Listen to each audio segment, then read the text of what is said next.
Kinda wish it was closer. Why does it have to be all the way over here?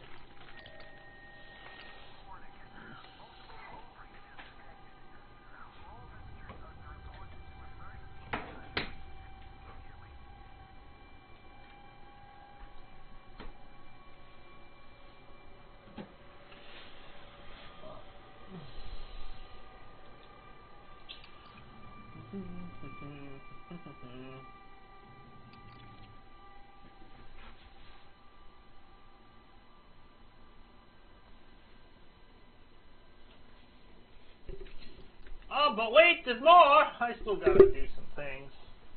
Where is... we're gonna do this. Add to cart.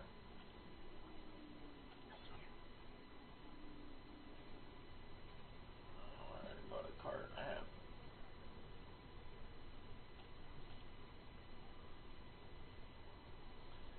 2 credits. One of them is gonna be for this.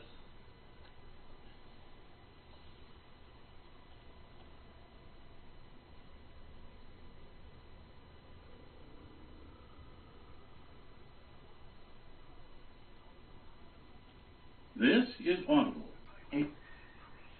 Yes. It is audible. I don't, you know.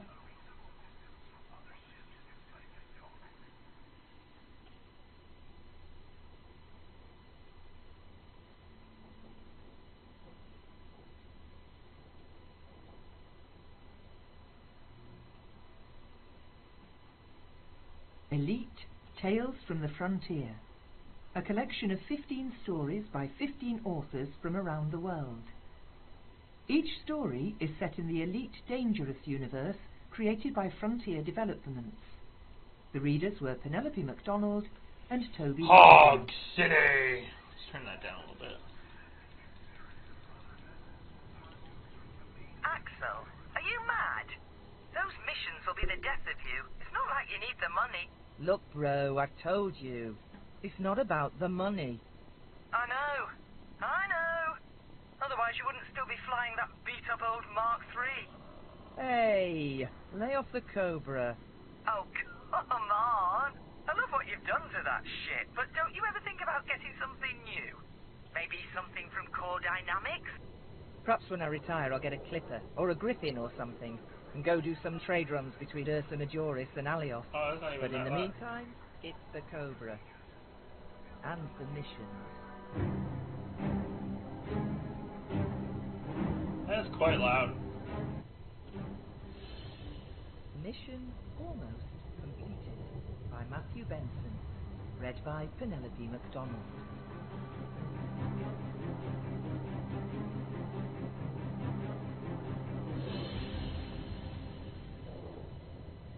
The Cobra glided silently through space.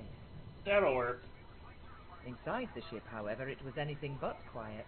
Axel Schmidt's addiction to opera being fueled once more by one of his favourite ballads from the famous Lady and Zero G soprano, Francesca Zabanetti, which he always played at a high volume.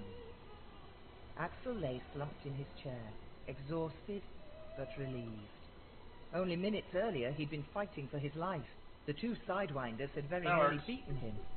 They wouldn't be following him through hyperspace, not this time. He'd outrun them and left them too far behind to follow through his hyperspace cloud. The ship was low on fuel. The battle had I'm like, I sit so low with There was this just fucking enough to make the stupid journey chair. to the station, but there would be no more jumps. Neither the fuel situation nor the ship's hull would allow that. Usually he didn't need to closely monitor the indicator panel, relying instead on his gut instinct and experience. Axel leaned forward to target the space station. Speaking of Cobras, why am I As he in did my so, Cobra? he winced from the pain in his ribs. He'd been rocked several times as missiles had clipped his shield. The combination of the harness and the shocks had bruised him and his ship badly. The console found the space station and informed him that without making any further in-system jumps, it would take another 8 hours. Diamondback Axel Exploder. sat back to relax and enjoy the opera, watching the space station gradually grow larger in his viewfinder, slowly rotating. He ripped off his remlock, as he always did after coming out of hyperspace. Aside from the potential life-saving characteristics, which Axel felt I were gotta say overrated something and real quick. I unnecessary, need where'd my given his fucking phone flight go? skills, the Remlock irritated his trachea. Of course, the fact that he occasionally partook in chewing leafy seaweed didn't help. While the seaweed's dopamine-based chemical defences increased alertness, they often caused allergic reactions. 72 hours earlier, on Indale Station, Axel had received his mission briefing from Commander Connor.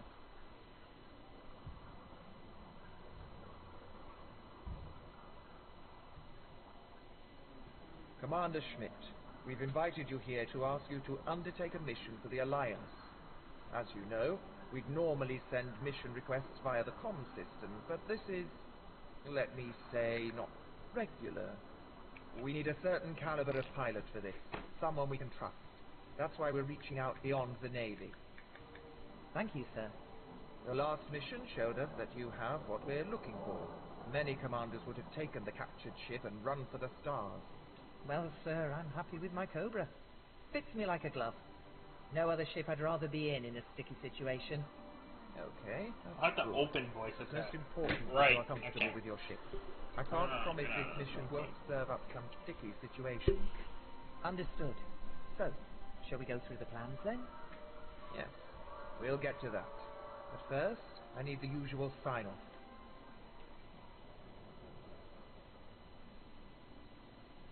Axel couldn't settle. Something bothered him over and above the poor state of the ship and his own body. He'd have medical care once he landed, and the fuel would hold out. Just.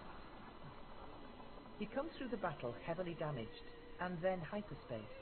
Credit to the ruggedness of the Cobra Mark III that he was still alive at all.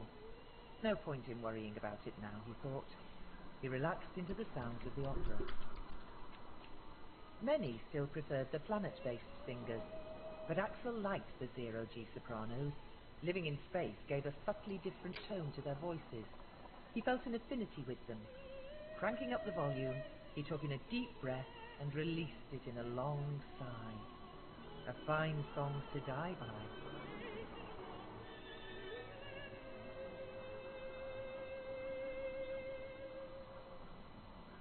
It wasn't like him to think about death, but somehow it was all around him. He could almost smell it in the air. Each intake Welcome seemed to back, Commander. touch at his nostrils and throat. Hey, Checking Beyond systems. the usual Done. dryness caused by All the air systems nominal. recycling.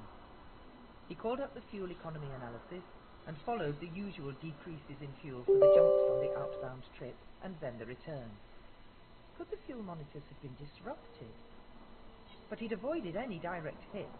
At any rate, he couldn't be losing fuel out of the ship, since the pressure from any hole would have caused his entire fuel bay to empty itself immediately into space. The display didn't make sense, but he couldn't focus on what was wrong. It didn't matter now. The mechanics would sort it out once he was back at Indale. Excellent. Commander, I know I don't need to tell you how seriously we take the non-disclosure. If you breach this, one word from us, and you'd attract every bounty hunter within 100 light years. You're one of the best we have, but you'd never fend them all off. Understood, sir. So, here it is. We think that pirates are building an illegal weapons manufacturing depot on an asteroid, KT Line, in the Farak system. There's not much else there. A gas giant and a few other asteroids, some of which are quite large, but no planets. We'd like you to go there and take some photos. Okay, doesn't sound too bad. That's what the last commander said. Did you know Commander Anna? Great pilot she was. That mission would have made her elite. I see. So what's so special about the weapons depot? We suspect they may be trying to turn the asteroid itself into a massive weapon. It's something we've also thought about, but so far not made much progress on. They knew what he was capable of. This mission would surely give him deadly status. He aspired to be elite, of course. Who didn't? Until this mission, he'd only heard of Commander Connor by reputation. checking for Known in updates. some parts as Super Con-Con, Commander Connor Welcome had back, quickly Commander. risen through the ranks, having made his name at the Checking New Rosyth systems. shipyard Done. in 3253. All systems normal. Of course, Axel knew that he hadn't Let's, been told let's everything. just chill out in the Cobra The for a Admiral while. must think him pretty dumb if he thought he'd swallowed We're the gonna- story whole, but that was fine by him. It gave him the Where chance am to I? achieve a new ranking. It almost seemed to him that there might be something more sinister behind the purpose of the mission. Could the pirates actually have been connected to tension with the Federation? Or maybe it was related to AAAI's recent quality issues.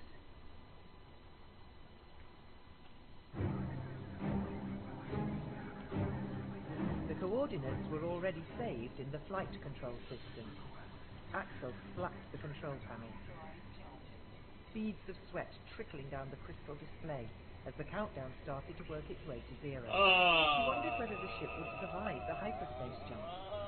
The hyperspace module whirred as it usually did in the build-up to the jump. Shields offline. Shields up. But then went silent. His gaze raked the display for signs of trouble. He'd be a sitting duck if he couldn't get the hyperspace to engage. How long could he sit here before more sidewinders would come? Let's see if I can remember how to what controls. He wiped the panel with the back of his hand, smearing sweat across the display, and reinitiated the sequence. Again the whirring, but this time the expectant rumble and the eventual silent scream as the viewfinder went brilliant white and the ship finally made the jump.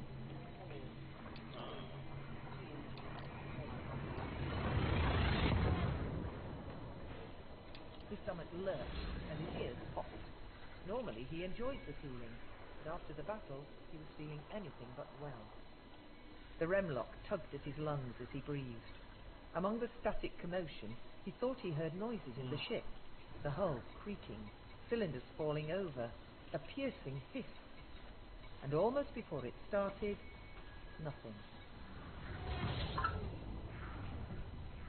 Silence. Stars, watching, waiting. The black of deep space offering to envelop everything. The jump had been successful.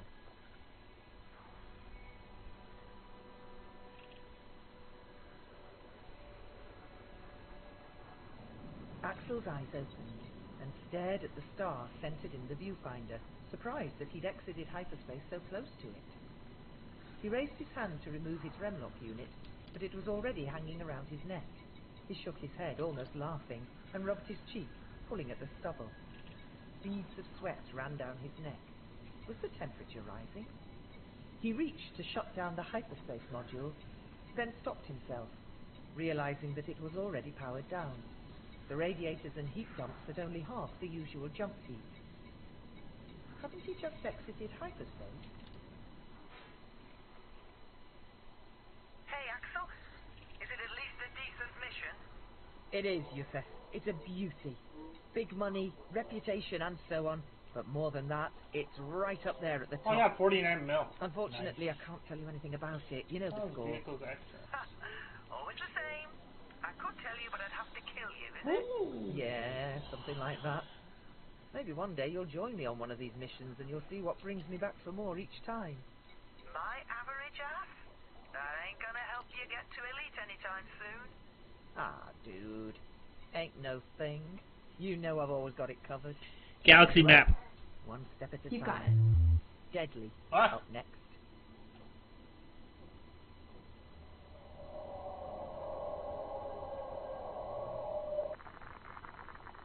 The radio crackled. How ridiculous, he thought. A radio that crackled. Of course it shouldn't.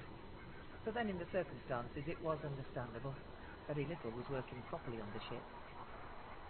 His display showed that the air quality was poor. Axel took a deep breath and slowly exhaled. The air was dry, any moisture being sparingly removed. Even on the luxury passenger Beluga-class liners, the air conditioning unit struggled to replicate Hammerside air. Message board. He let his mind drift, imagining sitting by a lake, Dude, what are my... inhaling the cool air, Hold on. watching insects flit across the What are water's my controls? surface. Shit. Axel sat back and chewed seaweed, the lounger creaking as he rested against it. The blue kiwi daiquiri chilled his hands through the cooling glass. The lake's artificial waves lapped General against the controls. shoreline, only a few meters from where he lay. Interface. Yusef was in the water, laughing, coated in the froth caused by the lake insect. The start of a grin crept onto his face. Yusef loved that shit. While the froth was known for its dermatological benefits, Axel had always felt disgusted by the knowledge of where the froth came from. Only on Wolf 412. Only on Wolf 412. The famous Wolf 412 Southern Hemisphere mountains circled the lake, the sun now low in the sky, starting to cause a combination of shadows and shimmering light tricks on the surface of the lake. He looked up into the sky and dreamed of the next mission. What might be out there? Maybe even a chance encounter or two, if he was lucky. The radio crackled again. Axel realized that he had dozed off. Commander Schmidt, welcome to Indale Space Station Spacefield. Please announce your intentions. Axel paused. It was good to hear a friendly, if somewhat formal, voice again. He contemplated the request. Were they not expecting him? Commander Schmidt here. He breathed deeply, once again feeling the pressure on his ribcage. I'm returning from a mission for the, I'd like to dock at Indale Station. Certainly, Commander. We're excited to have you back. I'm getting low on fuel, so I'd appreciate if we could streamline this. Understood, Commander. I think we can make a special dispensation in your circumstances. Unfortunately, our data link is having some trouble interfacing with your ship. So, if you don't mind, we'd like to run through some of the usual pre-doc questions with you. Axel wasn't surprised to hear that there were problems with the systems. How? No, travelling light today. Shields and hull? Well, I can tell you quite a story about that. Both are at alert levels, but it takes more than a few missiles to puncture this baby. Systems? Mostly operational, but as you've noticed, the datacom seems to be on the blink, as well as possibly some of the sensors. Fuel?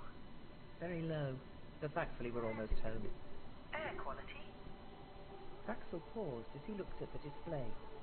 It says here that it's poor. I've also felt something's not quite right, but can't put my finger on it. How do I fucking... We'll look at it when you're done. Radiation? Says here, mostly harmless. That's interesting. Do you know why it wouldn't be reporting harmless? Could it have been related to the mission?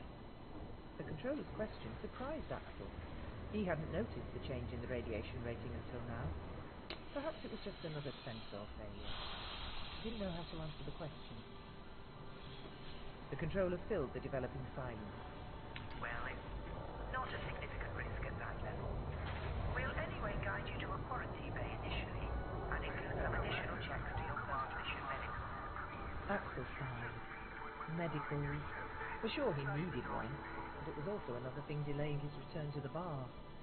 The controller must be familiar with Commander's frustrations with medicals, and continued with the statutory questions. How do I frickin' frickin'... matters, and began to bore Axel, causing him to reflect on the poor state What of is... the ship. He could almost hear... This his is how long it's been. chastising voice. I don't remember what buttons are what and how do I do things and whatnot. Just a few more questions on your mission. You said, you know I can't discuss that. Oddly, my mind was elsewhere. Commander, we can't initiate the docking plan until we run through the questions. And as previously noted, the systems aren't correctly interfacing. Axel forced himself to sit upright in his chair, trying to ignore the increasing pain in his ribcage. This wasn't what he expected. In his briefing, he'd been told not to disclose the details of the mission to anyone. Now he was being asked to do just that, by a junior flight controller. Still, he wanted, no, he needed to land as soon as possible, and didn't want to get into an argument. How Ride to the Farragut do I... station, take photos of the fabrication on asteroid KT line, and return. He made it sound simple, conclusive. The controller would already have been aware that the system was feudal. He didn't mention that the fabrication was military, or anything about weapons or artificial intelligence. He also didn't mention that he had pictures of the wreckage of 2 Quest-class ships. He wondered again what his mission had been. What are the buttons? Commander, that will be all for now. We've scheduled your arrival and have reserved a docking bay for you. You're being ship controller, I believe. Medical checkup and ship maintenance. We'll Flight rotation, alternate flight controls. Let's see this one. Axel's eyes felt Nope, heavy with sleep. not that one. His mind drifted back to the mission, the battles. The two Sidewinders had nearly finished him.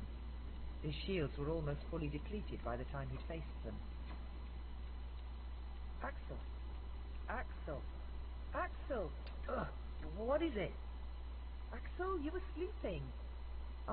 Where are you? I'm right here. Are you okay? Did you check the missiles? Yeah, all loaded and double-checked. Records are in order. The ECM is charged too, showing 99%. And the fuel? All fine. Yusef, I didn't think you were coming. Hey, bro, you know me. Wouldn't want to miss this one for the universe. I mean, I doubt my trading nose will be much good to us, but you need some company, right? Hey, Yusef, I'm not sure about this fuel reading. It's telling me we're low. I'm sure I just checked and we had plenty of reserve left. Axel paused and tried to focus. His brain felt fried. Maybe it was the stress of the earlier battle, or tiredness creeping in. He'd been staring at screens for hours, and the HUD was again giving him headaches. He looked forward to getting some seaweed at the station. Yusef? Hey, Yusef. Come on, bro, don't mess around now. The cabin was silent. Axel twisted his torso and craned around the side of his chair, coughing as he did so. The cabin was empty. What the... He leaned back and closed his eyes. What was going on? So, here it is. We think that pirates are building an illegal weapons manufacturing depot on an asteroid in the Farak system. We'd like you to go there and take some photos. Okay, doesn't sound too bad. That's what the last commander said. Did you know Commander Anna? Great pilot she was. That mission would have made her elite. I see. So what's so special about the weapons depot? That's what we want to know. We suspect they may be trying to turn the asteroid itself into a massive weapon to attack the Thargoids, on the pretense that it was the Alliance's doing, and cause a war. Axel tried to recall. Had the Admiral really mentioned Thargoids? Now that he tried to remember, it suddenly seemed fuzzy. The Farak system was indeed a long way from known Thargoid-occupied space. Axel punched the comms key again. It had been a couple of hours since he'd spoken to the controller. He was already missing the sound of her voice. He was keen to dock and relax. It had been a difficult mission, probably his most difficult yet. Commander Schindler again. Could you please book me a team sequence reservation? Of course, Commander. When do you expect to arrive? A couple of hours. I'm sorry, Commander. There seems to be an issue with the reception. Please would you repeat? In a few hours. That's very good. I'll initiate the process. Galaxy map. Do you have any specific... Displaying map. It doesn't Let's just get this over do and that. done with as quickly as possible. Oh yeah. Let's see. So, here it is. We think that Thargoids are building an illegal weapons manufacturing depot on an asteroid in the Farak system. And we'd like you to go there and take some photos. Wow. I have a ship here. Where is this? In this part of the galaxy? Right. We heard that a Commander John Graham was working with them, sharing details of our own defense systems, with the Thargoids planning an attack on the Alliance.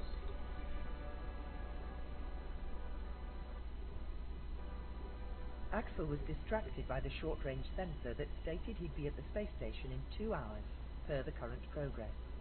A small orange light blinked on and off, accompanied by a gentle pinging sound, not unlike a ship's elevator reaching its destination floor. Axel slumped further down in his chair, the collar of his suit dark grey, saturated with sweat. The temperature shouldn't be this high. He pulled up the information on the aircon. Temperature 20 degrees Celsius. If that were Oh true, boy, look at all that. hot. Still, it was clear that a lot was not working on the ship now. He wondered whether the sensor array might have been damaged in the battle. His radar scanner showed a large Panther Clipper passing I within can't a few fight kilometers, them. having just left the space station.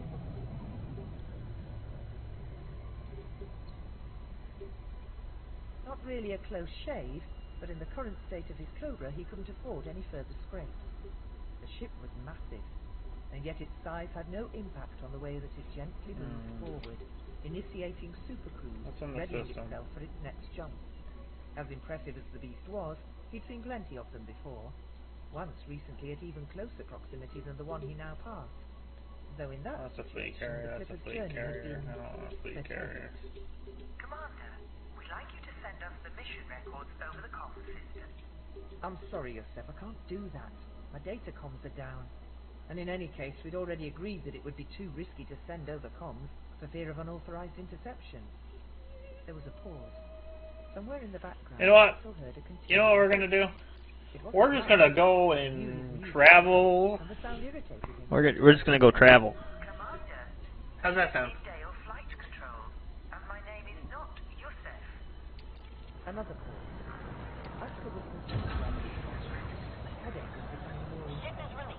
His eyes crazy, feeling as though they were bulging in their sockets. He just wanted to be done with the comms and land his ship. He promised himself he'd call Yusef once he landed. Maybe even suggest that they do some trade routes together. What about the Thargoids? Commander, there are no Thargoids in this system. But the Thargoids are going to attack. Commander, please calm down. There are no Thargoids in this part of the galaxy. No Thargoids? Hadn't he just faced 2 Thargoids just before his hyperspace jump? Yes, they were definitely Thargoids. He'd seen the octagonal ships. The photos will show that the Thargoids are preparing for battle. They followed me through hyperspace. Commander, they're very much I got none. the Thargoids are either in this quadrant of the galaxy or looking to attack us. My radar scanner shows only limited other traffic in this system, and all are currently accounted for as trade routes for these ships. Axel arrived Huh? short of the space station and instructed his ship to come to a stop. He turned to his brother. I'm sorry, Yusef. I really hoped we might spend more time together. There was no response from the definitive answer. A tear came to Axel's eye. His eyes were slightly short. He didn't know what was making him feel like this, but it felt real. He thought back to the battle, the side fighting, the last hyperspace jump, the fuel display, the hissing, the headache, the fuel display, the fuel. The opera came to the end of the song, and Axel reluctantly tapped the display to pause the music, thinking that he'd be better able to concentrate on the upcoming docking procedure. He'd likely have to dock manually, given the state of his ship. The damaged Cobra lay silently in wait. The station's warping past. Commander Schmidt, we'll need to talk through the contents of your cargo, and then we'll be ready to initiate docking sequence. In the meantime, please align your ship with the docking bay. Please acknowledge. Commander Schmidt, please acknowledge. As the station's silent returned on Axel's screen, the signal reporting his life support systems continued to beep intermittently. Axel slumped in the control chair, breathing erratically, eyes closed. We gotta go somewhere, right? Is everything okay? Axel?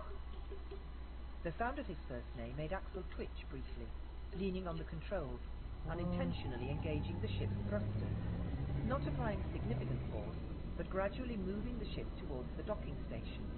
At the same time, the ship's shields powered down, as the computer directed the small amount of remaining fuel to his propulsion system. Lights flickered on the display panel to inform Axel of the ship's energy situation, but he was oblivious. The station loomed ever larger in his display, flashing lights and warning sounds going unnoticed.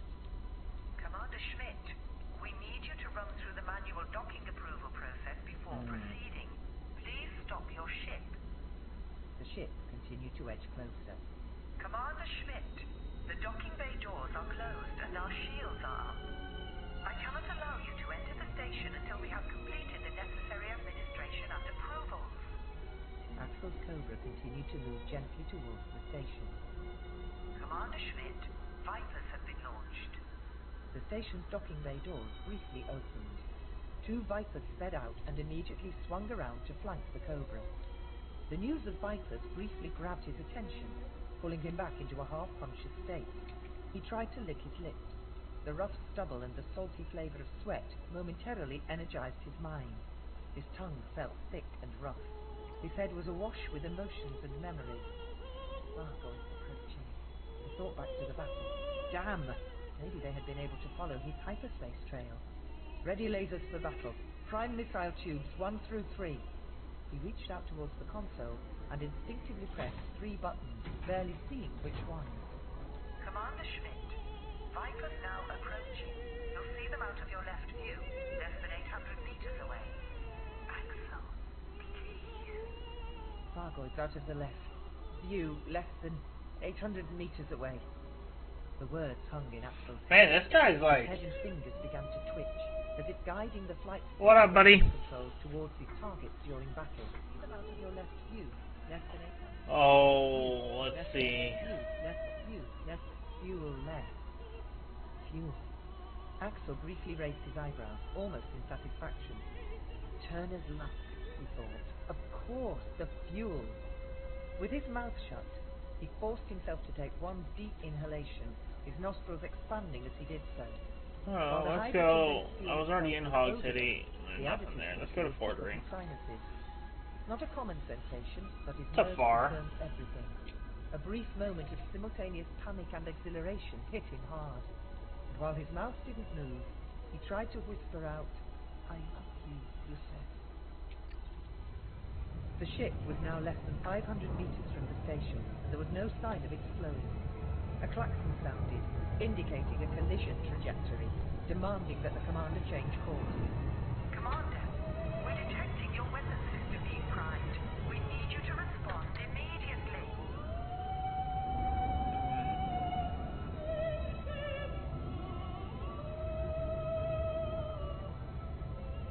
Nothing. The controller observed the ship on the visual display. That's cool, buddy. Raising her eyebrows at the extent to which the ship had been scarred.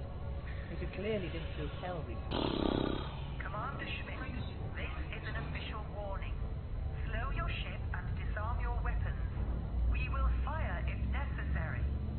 Axel, wake up! Oh God, don't let me be right. Yusef, relax. I'll be fine. Don't worry. Next time you should come with me, eh? Dragging the fingers across the controls, the space station controller initiated the weapons system. Commander Schmidt, this is your final warning. Please. That sounds about normal. At that point, the controller received an ADS-1 inbound audio comms request, the top priority for secure intake to the station. Until then, she'd never received a comms request higher than ADS-3. She opened the channel. She heard a strict, authoritarian message with hints of Alios dialect. Station controller, this is Admiral Connor speaking. Do not let the Cobra come any closer. Is that clear? The station controller breathed out slowly. Yes, understood. She lifted the cover to the button that operated the station's front lasers and held her finger above the fire button, hoping that Axel would respond. Still nothing. The ship was now only 200 meters away, and less than a minute from collision. Maximum velocity. Maximum velocity. I'm worried that one day you'll bite off more than you can chew. Fred, it's okay. Some loads of missions and stuff are nothing worse than scratches. It's so dangerous. So much that could happen that's beyond your control. I know you're a great commander and all, but... The brothers looked at each other, the tears welling up in Yusef's right eye. Don't worry. I'll call you when I'm back. We'll go for a beer. Fresh seaweed on the Alarm flashed on the controller's display. She held her breath, targeting the Cobra to the crosshairs of the monitor, and then firmly pressed the button. The station's military lasers silently emitted a brief burst of light. For a split second, Axel's ship appeared to glow red, the laser forming a line with the space station, before it exploded in a ball of white light. The controller let out a gasp, and her eyes widened. It was only meant to be a warning shot. Even a damaged ship shouldn't have exploded that easily, or that fiercely. A seconds later, the explosion had disappeared, leaving only an expanding pool of debris. The two Vipers peeling off sideways to protect their own shields.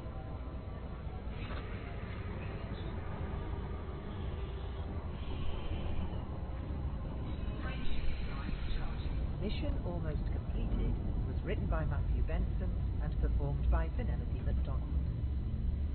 The director was Christopher Jarvis, and the series is produced by Dan Grubb. Elite Tales from the Frontier is a radio theatre workshop production for Fantastic Books Publishing.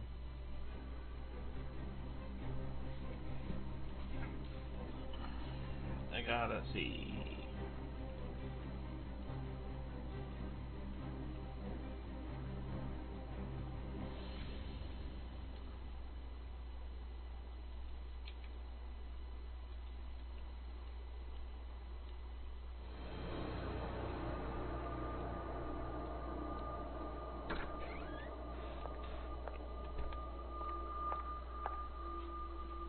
Hello, Doctor. Hello? The director here tells me that there's been something of a breakthrough. Oh, this was a long one. Sorry. An hour. And you are? She's from Enra. Imperial Navy Research? What are they doing here? They have graciously agreed to fund the prototype. I told you when we went into this, no military. They were quite insistent. We've been invited to visit Akanar and aboard the Kakala, no less. Won't that be something? Won't it indeed?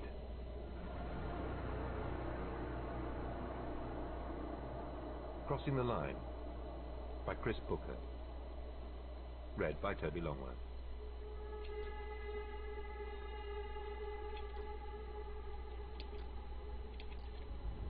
Pax Moonin stared out of the rain-soaked window of the busy spaceport bow, cradling a coffee and watching the comings and goings. He watched ships of all shapes and sizes conduct their business and launch again. Pax didn't like to wait. I got this bounty still? How the fuck? He twisted his wrist to glance at his watch and closed his eyes, mentally working his way through the day's to-do list. When he opened them again, only his Python freighter and an Imperial cutter remained. Mr. Moonin, a voice came out of the background chatter and interrupted his trade. I have 9 jumps. Pax didn't bother to look up. Instead, shifting his gaze from the window to the data slate on the table by his drink, his eyes adjusted and refocused so that he could make out the words on the screen. Pax put on his best customer face. Understand that you're looking for passage to Third House. This was Patrice Nicolas, said the man across the table. He was old, about 70 or 80 years old. The soft appearance of his skin and above average height indicated he was from off-world, rather than the common farmer or outdoor worker. I've always liked to see the country. I hear the twin sunset of Borealis is a sight to behold. I gotta turn that up though. The passage will cost you $750. Sale is offered $600 an hour. Adjusting for Why jump. did you take it?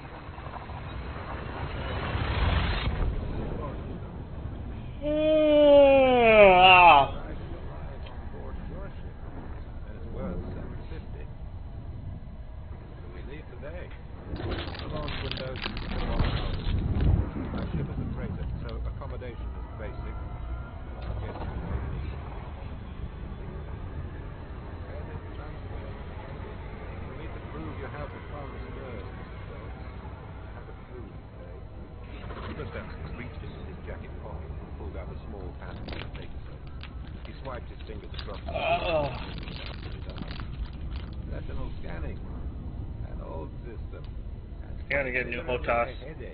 But I find it to be much more secure than the current method of authentication. We kept a tight hold of the device and returned it to show back. The display changed to show back. Very well. I'll be on board in 3 hours. Thank you, Mr. Moonin. You there?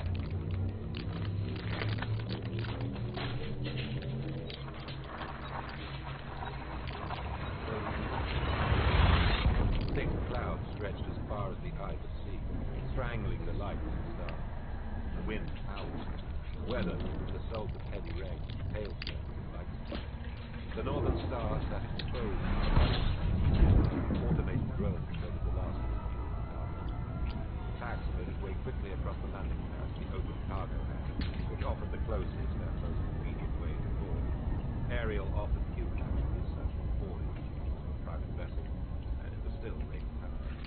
drenched, he made his way to the flight deck. He greeted his wife with a kiss in the same way he always did. Kate stayed on board, busying herself by preparing the old ship for its next flight. She was thoroughly checking the system to try and minimize the chance of in-flight danger. What's he like? He's okay. How's the fun? He's the house. What's the news on the cargo front? That contact in progress. I ended up made saving against the large price of food. There's some not so good news to say though. Which is? Remember the situation? Kate made a face. Pax could hardly forget to see how the journey turned. Had the engine serviced. It turns out it had a faulty injection. Had to get it replaced. What's that? 1,000 credits? Try it. You can't service a Python on a vital budget. Fine. Teething troubles. Even with the 8 grand, it's still a lot of shit for what we paid for it back on leg. And it'll pay us back. Wait and see. It's just a little close to the wire. We'll be traveling half empty in Chelsea. Maybe best get going.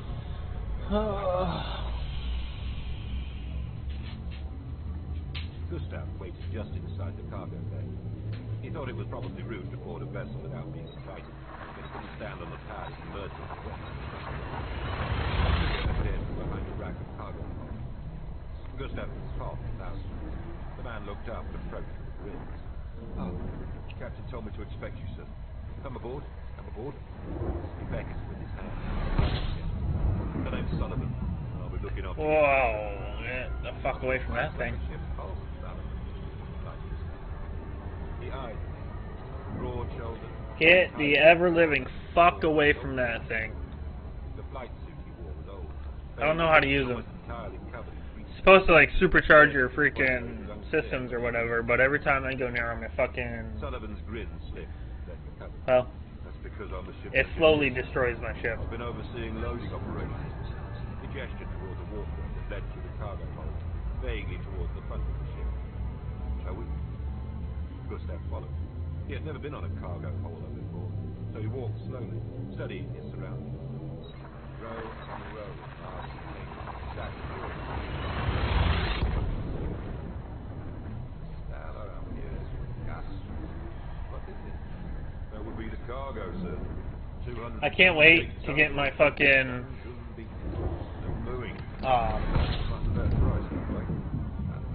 Can't wait to get a freaking flight sim rig, dude. Each one will last a few hours on their own. It is gonna be so fucking sick. They take oxygen from the ship's converter, and they pump out. I'll be able to play DCS in this. Gustav coughed and lengthened his stride to catch up. The pair left the cargo hold. Sullivan cut the lights on a small panel situated in the bulkhead. Gustav watched as the engineer keyed in the 4-digit lock code and sealed the bay from the crew quarters. Sullivan motioned towards another small door, which was also operated by a keypad optical staff. Your room for the trip, Mr. Schultz. The code is 1063. You're up near the business end. Galley for if you get hungry. The bridge is up front where we spend our time. Once we're clear of the planet, the captain says you can come up and join us on the flight deck. I'd like that, thank you. Sullivan nodded towards the cabin door. For now, though, sir, you'll need to strap in and put on mag boots. I need to spool up the engines.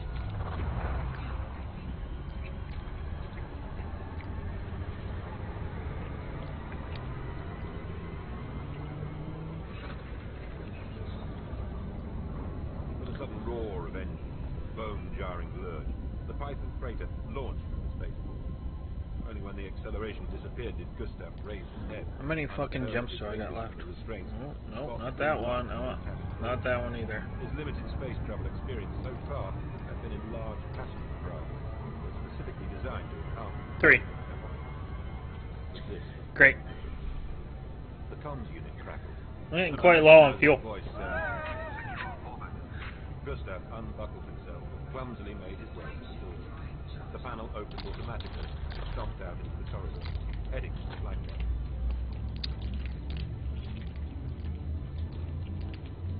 Give this new engine a shakedown then, shall we? He overheard Pax talking. He recognized Sullivan as James. The engineers spotted him and gave him a set grip. We want to find something to hold on to, sir. Take a seat over here. Sullivan gestured to an empty crew station. Don't touch it. Gustav scrambled over to the vacant seat, feeling the thrum of the engines as they increased power. They were all the way at the other end of the ship, but he could feel the vibration. Outside the main cockpit window, tiny particles of dust appeared like shooting stars, their tails bright against the blackness of space. Over the shoulder of the man with the scanner chip, Ariel became a tiny, receding speck. Hyperspace came next, and Gustav wasn't entirely sure what to expect. Once, he traveled as a guest on board a giant Imperial Instinctor, but that had been entirely different. He recalled the artificial gravity, the smoothness of that way. The ship had been beautifully built, and only the beauty of many windows had reminded him of space. The Northern Star wasn't in the same thing. He glanced around at the other crew, but they didn't seem to be taking any consideration. Back to the seats, waiting.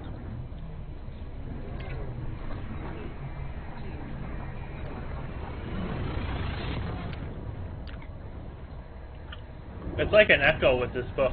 The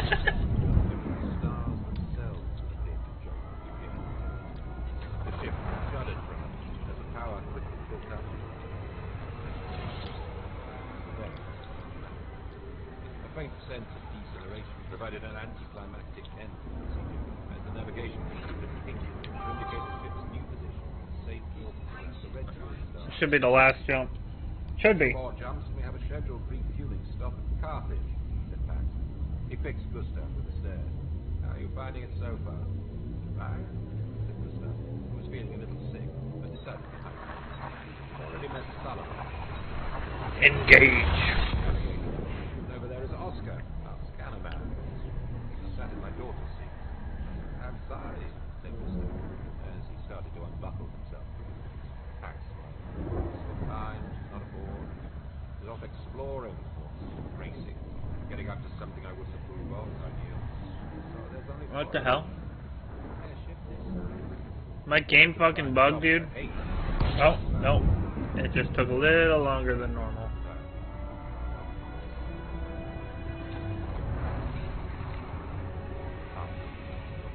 The brightest and bluest star in the local region, Carthage had long been of interest to spacefaring.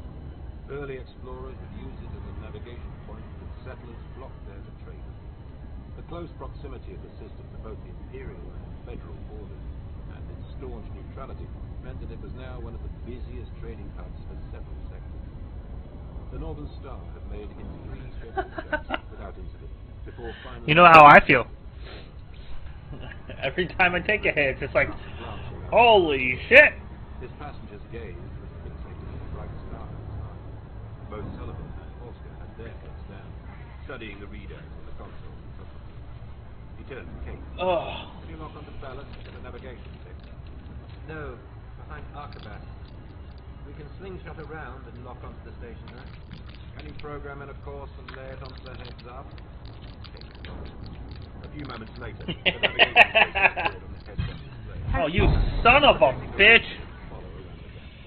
Okay. You wanna do this? We can do this. Weapons. Commander, what are your orders? Weapons free.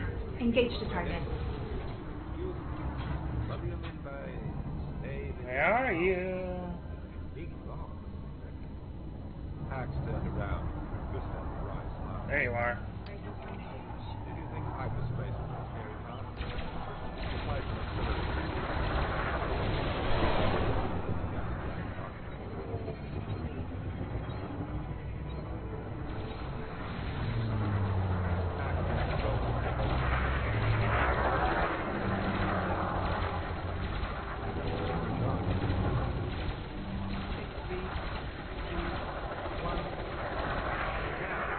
Whoops.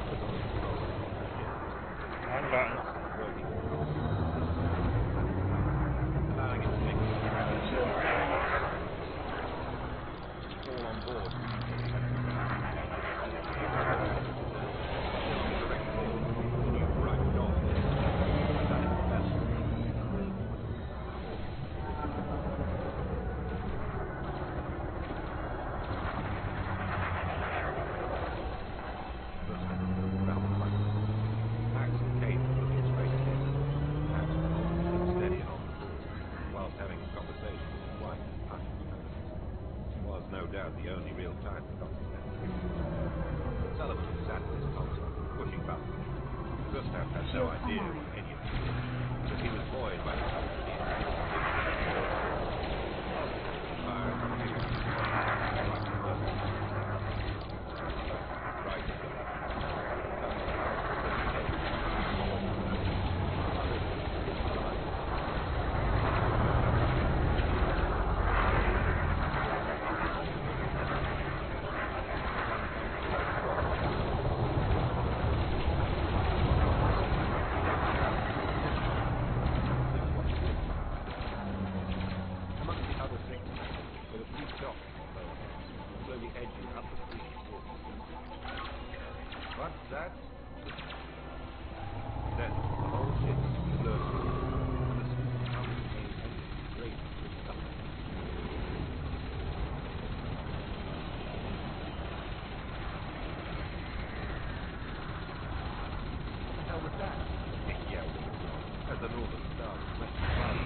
Weapons. Projecting armament. Like that, as the 4 crew members escalated from space to calm to a mild friendly activity. Oscar jabbed his finger at the scanner console, a look of sheer concentration beyond the crew's face. Where are you? There, right above us.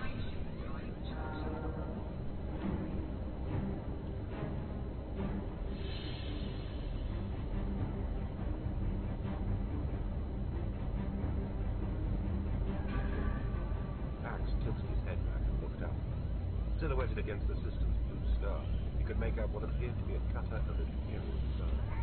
Large ship, 1.5 times the size of a freighter, built for battle.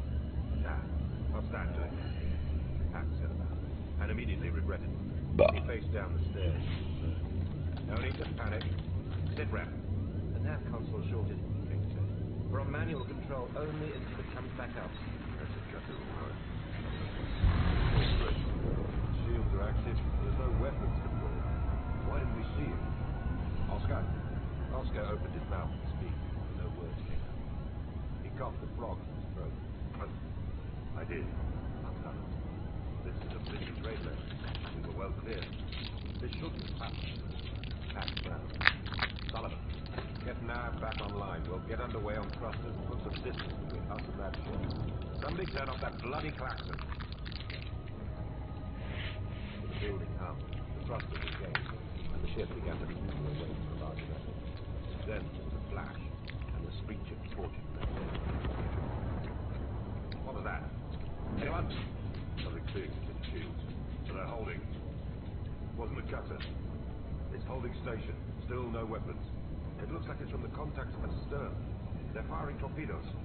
Find out what they are and why they're attacking us. Send a distress code across all local channels. They look to be around 30 tons, Oscar said, tapping furiously at his console. Definitely hyperspace capable, and too big to have launched from the cutter. We're going to have to make a dash for it. Kate, on the turrets. Returning fire, if you will. She nodded, already unbuckling herself.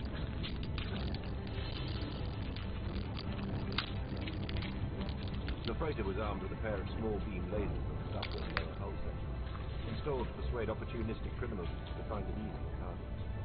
Pax yanked the controls, aiming away from the cutter, from the asteroid, and crucially, from the unknown attackers at the rear of the ship. The second missile detonating close by, the explosive force taking more energy out of the shield. Get that navigation console online now! Operating a gun turret was easy, but hitting a fast-moving target was a different matter. Kate stared unblinkingly into the screen, her clammy hands grasping the controls tight as she struggled to keep anything inside long enough to get a shot. Eagle fighters. 3 of them, coming around for an attack run. We're going to need more firepower. The first Eagle closed at high speed, rolled onto its side, wingtips glowing as it opened fire, but no beams or pulses. Instead, hundreds of tiny kinetic rounds streaming in towards the ship, each hit making the shields flicker like a lightning storm. Kate swung the target towards it and snatched at the trigger. A dark red beam carved through empty space towards the eagle, missing it by several meters. It rolled left and accelerated away, as raced. The second and third eagles attacked together, breaking the length of the Python's hull from front to back. The shields held. Kate lost sight of the attackers as they flew out of her firing line. She glanced over at Oscar, who had taken up the second turret station and responded with a 2-second blast from the top, which narrowly missed one of the eagles, forced it into evasive action. Suddenly aware that her heart was racing, Kate tried to take breath whilst her turret recharged, but the piece was short-lived. Here they come again. She watched the enemy ships break away from each other just outside of the turret's range. They're changing tack, coming in from different directions. The Python was a huge target. Once again, each of the enemy ships struck home with their pulses. Sparks flew all along the hull, blinding Kate for a second. 2 turrets, 3 ships. They seemed to know exactly what they were doing. For several minutes, the eagles danced around the radar, registering hit after hit, each time avoiding a reply. Kate felt she was getting closer with each pass. The enemy ships were evading less, taking more risks, or perhaps she was just getting better at that. Another pass. This time you little bastard. Kate snarled, surprised at herself with the choice of words. She squeezed the trigger ever so gently and drained the turret's capacitor, drawing a line from space from the barrel of her turret to the enemy craft. The beam lanced the eagle's right-hand wing, slicing through the fighter's weak shield.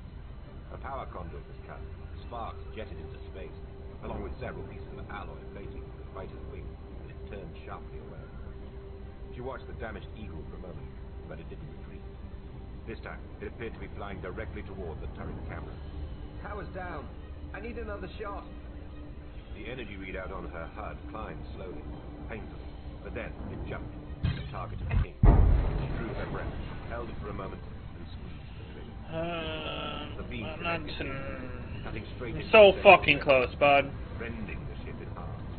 The larger sections ran harmlessly away from the freighter.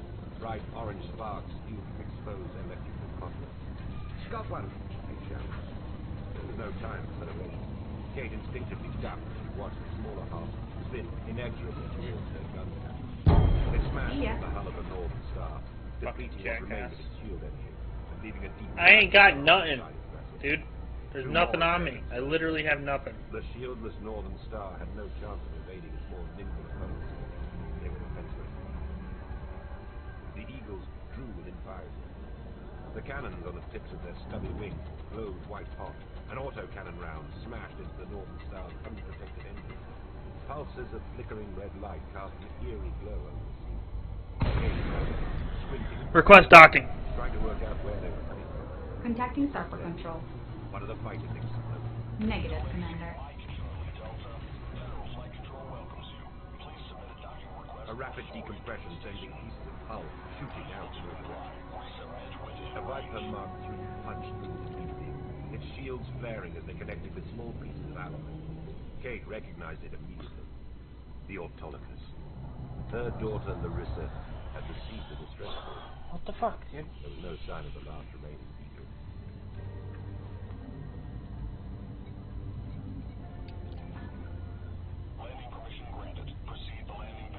Pax picked his trembling Take us in. the ship's controls. Right away, Everybody all Commander. right? Standing by. Thank you. Everyone was pleased. 1/4 impulse engaged. There's no need to be alone. But there's no time to deal with capacity. His priority was to assess the damage and to figure out what the hell was going on. Fine. Sun can't be set for the ship. Shields are down, engines are down, batteries are critical. We're hot as hell. Not surprised if every ship in the system is even against the stern. Oscar peered at the scout. Good clearance confirmed. No bounty. Looks like the third ship bugged out. That Viper saved our skin. Pax opened the comm channel. Bliss, That you? Hi there. Glad you could make it. Listen, we took a beating, but we can get to the station. I don't know what's going on right now. What's static? Bringing with it unfamiliar. AM2 calibrate CO and counterconnect there. For the glory of the Empire. What do you want? Can't you see we're busy? The Emperor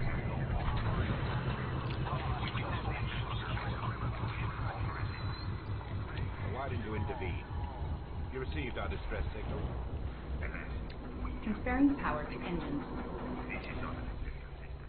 Rest assured that had it been, our reaction to this predicament would have been swift and deadly. Pax Brown muted the transmission to insert the case. Cares about jurisdiction and an unprovoked attack. An Eagle fighter? Hardly seems like a pirate ship of choice, does it? Why not? Inquired a weak voice. Pax swiveled around. A sweating Gustav sat in Liss's chair. He'd been on the flight deck the whole time, plainly too terrified to make the dash back to the windowless cabin. Shiva, stop. This ship can haul 400 tons. I doubt they could get away with 15 between them before the scavengers came. Why take that kind Let's try that one. And assuming pirates were that stupid. To pull off a raid in a busy trade lane in front of an Imperial warship would either take a special kind of idiot. So, what are you saying? Calabrese's cutter being here now is a little convenient. But his ship is bigger, more powerful than yours, isn't it? The fleet behind this Bengal is his fighters. Cannot attack directly. Not his fighters. Mercenaries. He doesn't care. All power to engines. An Imperial warship attacking a freighter in neutral space. That's the kind of thing that makes the news beat. Causes some sort of diplomatic incident. First off, this was his way of getting our undivided attention. let's do repair all. Let's find out.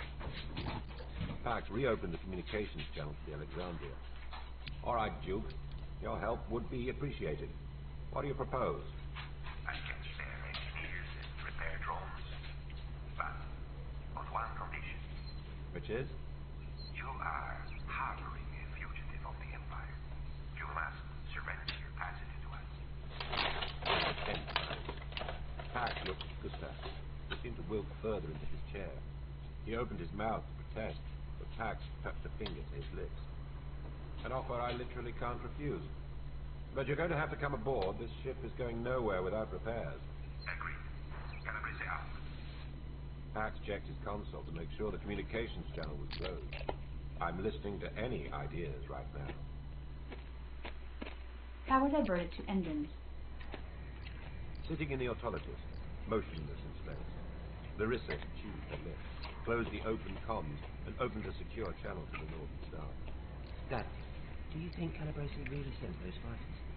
Nothing's ever certain, Liz, but that's the theory I'm working on. Larissa glanced at the fighter's fuel gauge. The hurried run to Arquebus to pick up the distress call had been ruinously expensive. If she had to run, she knew she wouldn't get far. I killed one of them. Might better not be here. Do you remember the story I used to tell you when you were a little girl? The smuggler and the Imperial. I remember. Larissa smiled. It only took the minutest of control inputs to bring the autologist around, so that the huge Northern Star blocked any chance that the Imperial cutter could have of getting a visual on her. Larissa turned off all systems. Shields, weapons, engines, and even life support power was reduced to the bare minimum. Her HUD confirmed that heat generation had been significantly reduced. Now you see me. She closed the ship's heat vane almost all the way, Max so engine. that even that small signature could barely escape. Brake the funds running. Now, you don't.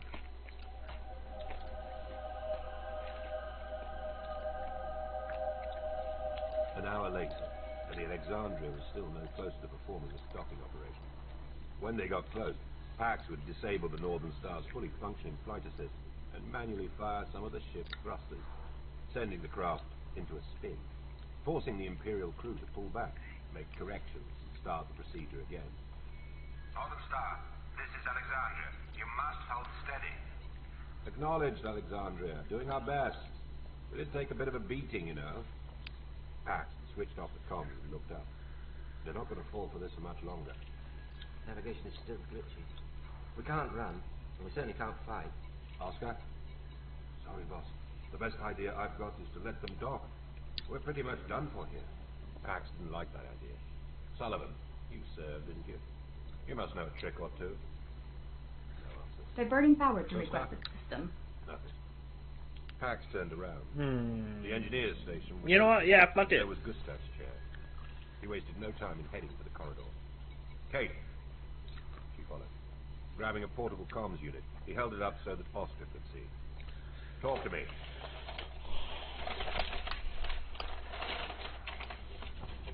Where are you taking me? Shut up and keep moving, Sullivan said harshly. Prodding him in the back with the barrel of the Callahan 44, he pulled out the small arms cupboard. Gustav arrived at the cargo bay bulkhead. He turned around to look at Sullivan and was rewarded with an eruption of pain as the butt of a gun met his face. The code, said Sullivan, shining a light onto the control panel. 1063. The agony in Gustav's face sharpened his mind as he pushed at the keypad. What do you want? He said, as the heavy door stood open. Gustav held his breath as he stepped into the cargo hold, remembering the smell from before. I've had to work on this stinking meat freighter for 3 damn months. I was starting to kill think you weren't gonna this turn guy up. for 10 million credits, dude. Intelligence? That's a lot. Not a sharp blow to the back of his head, making his ears ring. Gustav bit his tongue to prevent himself from crying out and inviting more pain. He wasn't sure whether it was for impudence or revenge. You've been working on a new heat exchanger for Imperial Navy research, correct? Gustav nodded. And you realized what they were going to use it for, didn't you? Got cold feet. That's why you're hiding in the back of this shithole, trying to get as far away from the Empire as possible. I never wanted to be involved in weapons research. If I'd known. What you want is hardly the point. Calabrese sent you. Sullivan laughed. The Federation have expressed interest in the technology you've developed. My job is to persuade you to work for us. I told you, I don't do weapons research. It doesn't matter. Calabrese is about 10 minutes away from boarding this ship, so it's all about Plan B. If you aren't coming with me, you're definitely not going back with them. You're going to shoot me? Sullivan smiled. Not unless you suddenly grow a spine. Max Guns engine. and spaceships aren't a good mix, and I'm not planning on making this a suicide mission. He gestured towards an old escape capsule, fixed in place near the main cargo hatch. I'm getting out of here, and you're going for a spacewalk. Wait, I have it. Have what? The heat exchange. There it is. Schematics for it. On a data slate I brought with me. Sorry, I don't think so. How else do you think I could afford to bypass it? Sullivan stepped back out of the capsule. Go on. It's my design. I just wanted to get it away from the military. Use it for its original purpose. Which is? Sullivan couldn't resist. Saving lives, not ending them. Well, good news, Doctor. It works. It just extended yours by about 7 minutes. Longer, if you're really lucky. Now get moving. Man, I absolutely love Moe's queso, dude. Pax banged on the door of the passenger cabin. Gustav! It was overtime. Power to engines. He was about to key in his override code when a familiar smell made him turn around. The cargo bay door was open. See if he's in there and get him to the flight deck, he told Kate. I'll check the hold. Pax made his way rapidly through the small walkways between the cargo pods. He wanted to be quiet, but his mag boots made it impossible. He powered them down and immediately began to feel himself floating away from the deck. He grabbed one of the cargo racks and cursed as the metal dug into his hand, but it arrested his movement. He brought his limbs under control and pushed himself up towards the roof of the hold. His new vantage point offered a clear view from one end of the bay to the other. He could see the occasional flash of light. It appeared to be making its way back up towards the front of the ship. He heard voices. You better not be lying to me. I'm not. It's clear. The flashes of light were getting closer. Pax didn't think he would be seen, but he pressed his body against the tops of the cargo pods just to be sure his profile was as low as possible. He hooked one foot around the loading handle and grabbed the comms unit from his belt. Oscar, He whispered, making sure the volume was... Diverting power to engines. is Kate there? She's here, boss. Put her on. Kate stood on the flight deck, watching the shuttlecraft from the Alexandria as it drew closer. Touching. She whispered into the comms unit. I reckon we have about 4 minutes before they connect with the forward hatch. Thrusters. Make it look like a malfunction. Kate found the manual controls on the main flight console. She pushed the yoke forward, which fired thrusters on the lower aft of the ship. The nose pitched, sending the ship tumbling end over end. We're moving again. Pax heard Sullivan say, That means they must be close. We're still trying to stall them. Gustav was looking around the hold as he walked in front of Sullivan. all the time being prodded by a gun. I left the plate in my personal pod. Yes. Hurry up. I have no intention of being on this ship when they get here. Pax watched from above as Gustav tried to find the pod's controls in the darkness.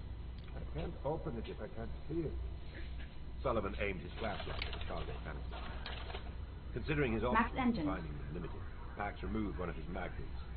Being careful to keep it away from the metal rack, he engaged the device and cast it towards the two men below. He watched for a second. Both men were utterly oblivious of his presence. The mag boot got too close to a cargo rack about halfway down and clamped itself to it with a loud thunk. It echoed around the last room. What the? Sullivan dragged the flashlight around the walkway, looking for the source of the noise. Pax repeated the trick with a second mag boot, this time sending it in a different direction. It only took a moment for Pax to launch himself down towards where he had seen the open cargo pod. He grabbed the data slate and glanced upwards, becoming aware of a pair of eyes tracking him. Gustav didn't say a word. Pax pushed off, launching himself back to the roof of the bay from where he'd come. He grabbed the roof struts in time to halt it. Holy fuck. Eased himself gently against the ceiling plate. Gustav was immediately to know. Sullivan, some distance away, and Thurston, still trying to find whatever it was that made the noise. Then, a deep thud, and the ship lifted to one side. The unmistakable sound of a cutting torch. Transferring power to engines.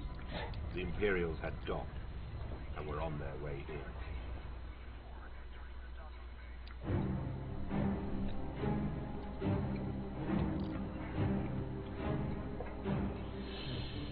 Time to go.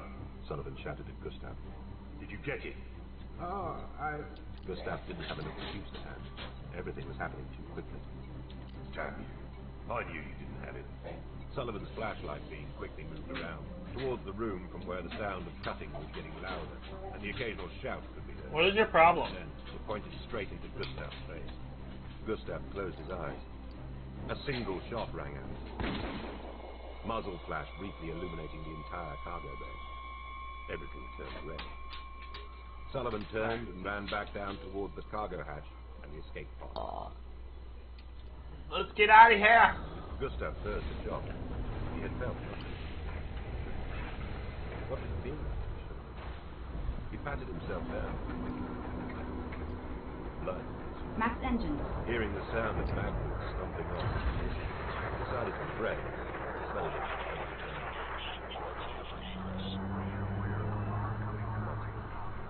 As his eyes adjusted to the darkness, he was surprised to see what was left of the cargo pod directly in front of him.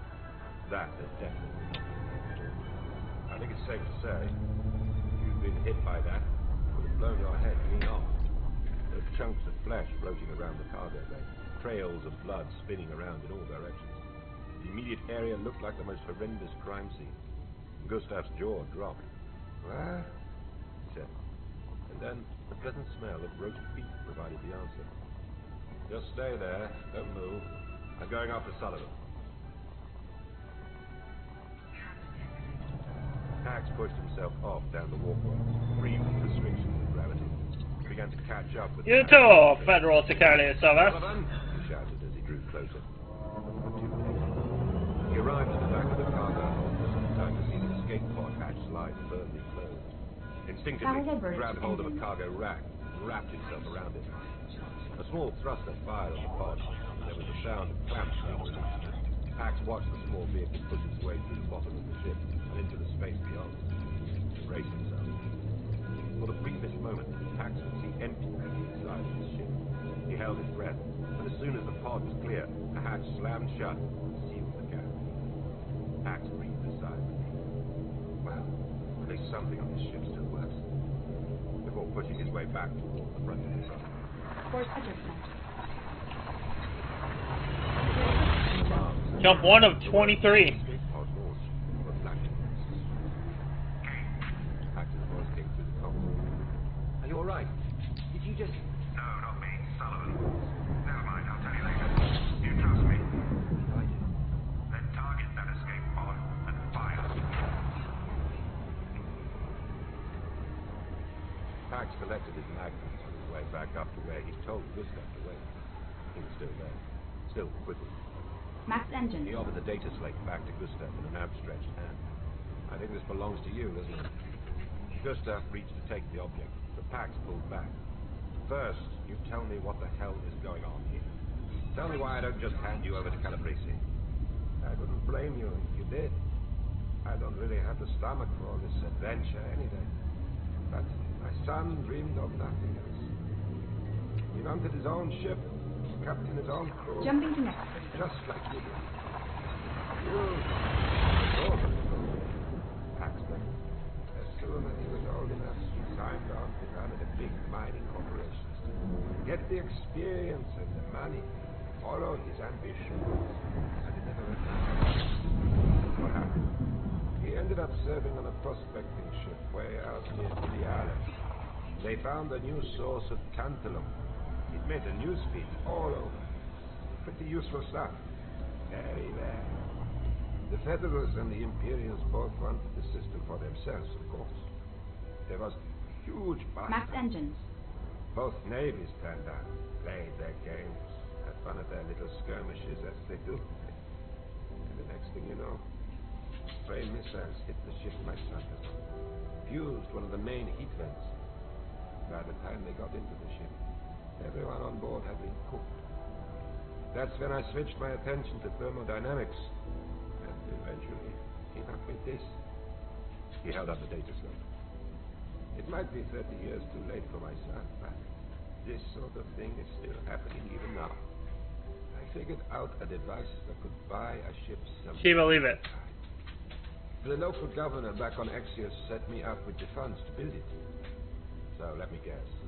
He told his superiors, and then I find myself invited to Achenar, working for the military. what do they want with it? Think about it. A device that can draw heat out of a system a lot more efficiently than the current generation of exchanges. You build a nuclear weapon and you can build bigger weapons. Or Max engine. longer. Right. That's not the legacy I wanted. Not for myself or my son. So the superpowers fought over your son, and now they're fighting over you. Over your invention. So you see, I have to run now. Pax nodded. Thought for a minute. Leaving. Head down there. Ask when you came on board. Engine room. The main reactor. It's one of the most heavily armored parts of the ship, and it's about as far away from the bridge as you can get. There's a few other little rooms down there, spares, storage mainly. Seal yourself in and keep quiet, okay? Okay.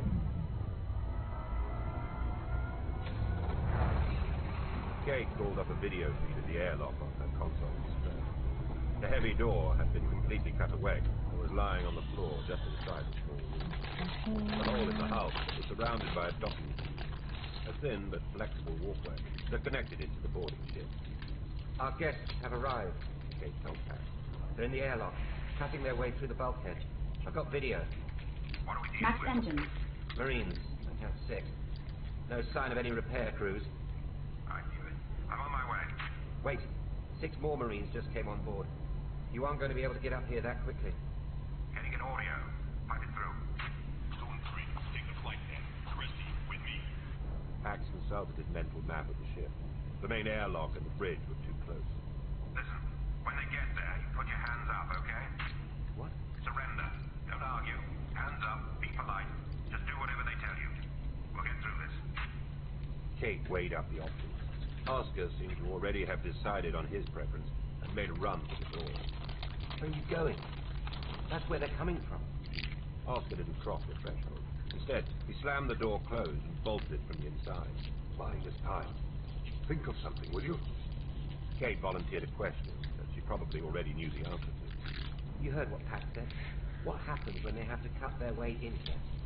30 minutes ago, I'd have said we could have played dumb, and we might have gotten away with it. But not now. Honestly, Power I to think we've engines. just come off a bit too much.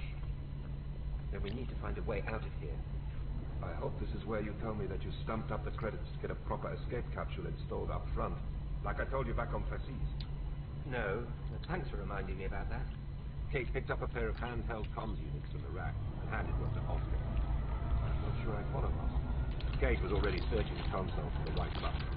Just because there isn't an escape pod up here doesn't mean that there isn't a place where an escape pod should be. Oscar beamed a smile as the realization hit him like a brick. And from there, to access the engineering core tube.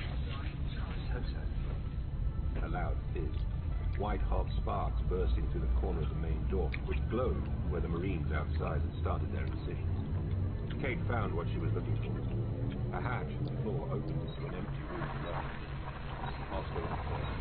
Kate Nothing on the left. the hatch slammed shut.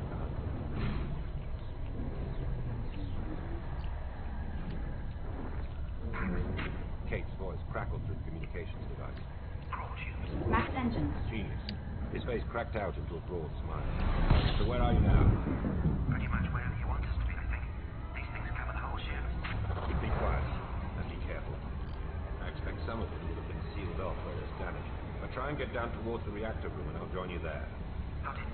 See you there. Keep talking to me.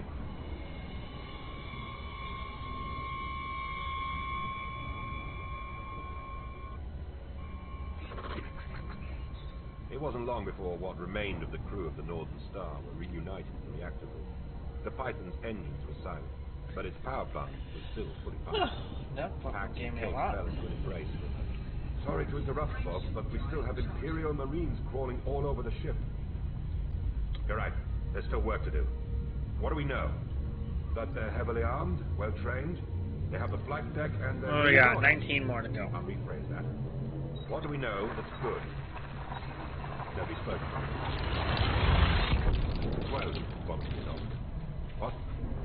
We flew this They're burning power to request. But you said yourself, it's more usual for a ship this size to have a crew of 8 or 12. Kate gave Oscar a confused I see his point. They don't know how many are on board. We're carrying live cargo, so scanning isn't going to help. All right. So they're treading carefully. Guns. Sounds like they have guns. Not down here. And nothing that would stand up to a fully armored Marine anyway.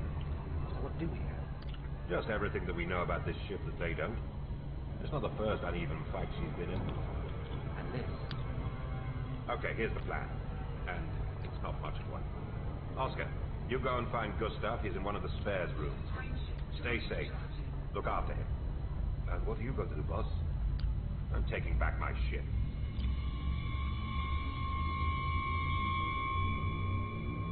Gustav sat in a corner at the back of the dark room. He I found just the think table, we're jump. climbed under it, and not moved. He scarcely just in case something. He had an uneasy feeling about this, but he couldn't quite put his finger on Max what it was. engines. Probably just the darkness, the quiet. Gustav, are you in there? The voice was vague. It belonged to a young man, not Pax. Oscar, let me in. The door slid open. Oscar stepped in and immediately reached for the panel that controlled the lights.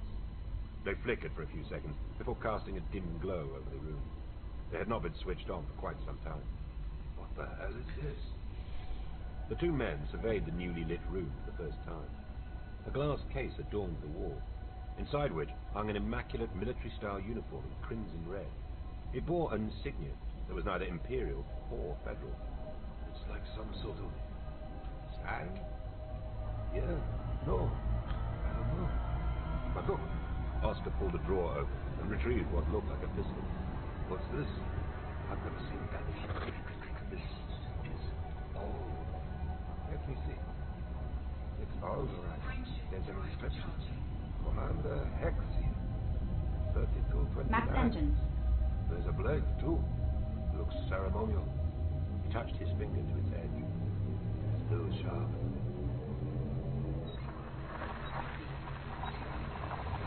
Pax and Kate both operated a subsystem near the main engine. There was some console, similar to those in the platform. I have an idea. It's not a great one. This game looks really good on my new monitor. I can tell you that, though. It looks really fucking good on this monitor.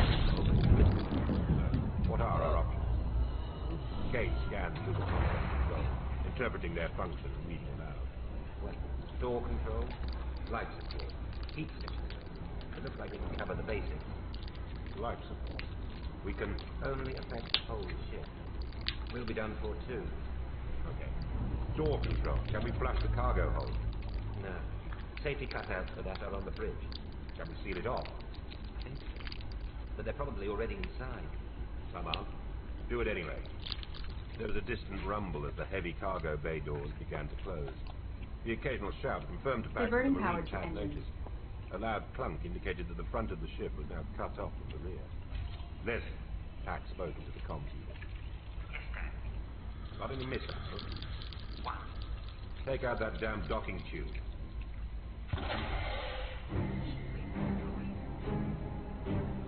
Larissa shivered in the cockpit of the Autolycus, where the limited life support power had caused the temperature to drop sharply. Ice crystals spidered across the canopy and hindered her vision. She allowed the subsystem to draw a little more power to try and clear the view. She maneuvered her ship slowly and carefully. The cutter was still maintaining a respectful distance. Any threat the boarding shuttle posed was far less, so she opted for keeping her heat signature to a minimum to limit her chances of being detected by the warships. There was nobody in the dock. She allowed the targeting computer to come online. A targeting reticule flickered and presented itself in the center of the screen. No need for a missile, she thought. Deploying her forward pulse laser, she aimed carefully at the center of the object and squeezed the trigger. Max engines. She wasn't expecting an explosion that big. A few items and an unfortunate crew member were blown out of the Imperial boarding shuttle before its hatch slammed shut, leaving half of the docking tube floating out in space. But the Northern Star had no hatch. It had been cut away by the engagement.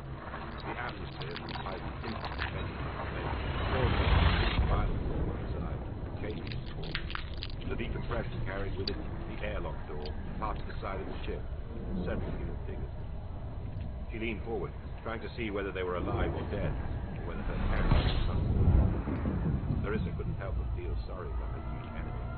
She hoped that the Marines had warned Remlock and that their command would be reduced to safety. Voices. Imperial Marines. Gustav crouched at the back of the room. Oscar waited behind the door, blade in hand. Search there. One voice told him. The sound of one of the other nearby storage rooms opened. Nothing there. Try the next one. Gustav was terrified. Max engines. After everything he'd been through, for nothing. If he was lucky, he was going to end up back on Akron. Otherwise, he would die here, alone in space. Either way, the Imperials would get his schematics, and this disaster of a trip would have all been for nothing. The first Marine entered the room, fixed his gaze on Gustav. He sat trembling in the background. The Marine stood no chance as it plunged straight into his throat and came out the other side, sticky. With a horrific gargling noise, there was one fewer enemy. The second Marine stepped into the room and shoulder barged his fallen comrade out of the way. There was a flash and burst of automatic fire. Oscar's life ended in a splash of blood. The Marine turned his attention towards Gustav. His face was splattered with blood and otherwise indicated no emotion, despite the carnage in the room. Doctor, He lowered his weapon slightly as he approached the old man. we've been looking all over for him. What have you got there? Gustav pulled the trigger. Max engines. Pax ran back into the reactor. Boom, baby. Are you okay? I heard shots. I thought they came from here. I heard them too. I thought it was you. Pax regained a little bit of composure. I went and scoped out the cargo bay. It's no good. There's still 5 of them. Blast was gone. I figured out how we get the engine back. Very fine with thruster control. But if we fired the main gun, got this old boat moving again, I'm sure they'll clear out. No sure. Gage pointed to the console on which he'd been monitoring the temperature. Pushing a button, he brought up one of the turret cameras. It was pointed directly over the bow of the ship. Because we're pointing straight at the planet. What are the chances of hyperspace? Slim to none. Oh, we made it this far. Still feeling lucky? They pushed the button together.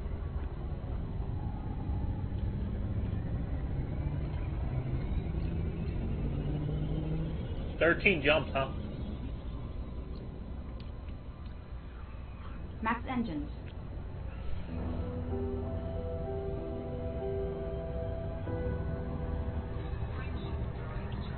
The Northern Star failed to enter hyperspace and continued its death plunge towards the ever-thickening atmosphere of Arctic. Small pieces of rock and ice smashed into the unprotected hull as it passed through the planetary ring. Sometimes a piece of armor plate formed in the plate of steel. The old ship grew. Increasing tidal forces started to tear it apart. I'm sorry, my love. Pax told Kate. We're running out of luck. We're getting us both killed.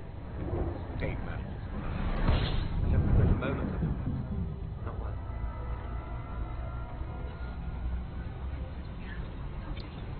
How you done? Gustav was stood in the doorway, breathing heavily. His face was covered with a mixture of sweat and blood. Pax watched the planet looming through the camera feed. Just about. Well, come on then. Let's go. The controls are dead, Gustav. The escape pod gone. The only place we're going is All down. power to engines. You told me you'd get me to Borealis. You're not there yet. Pax furrowed his brow. At least your invention is safe. Jumping connected. Saved yourself 750 credits. This is a meat freighter, yes? Yes. Livestock. Right. Sullivan told me about the cow can. Protected against decompression, he said. Kate Pax looked at him. Pax pushed a button on the flight console. It was static. Listen. I need you to blow the cargo hatch in 3 minutes. We're getting out. But Do it. Carefully. We have to go now.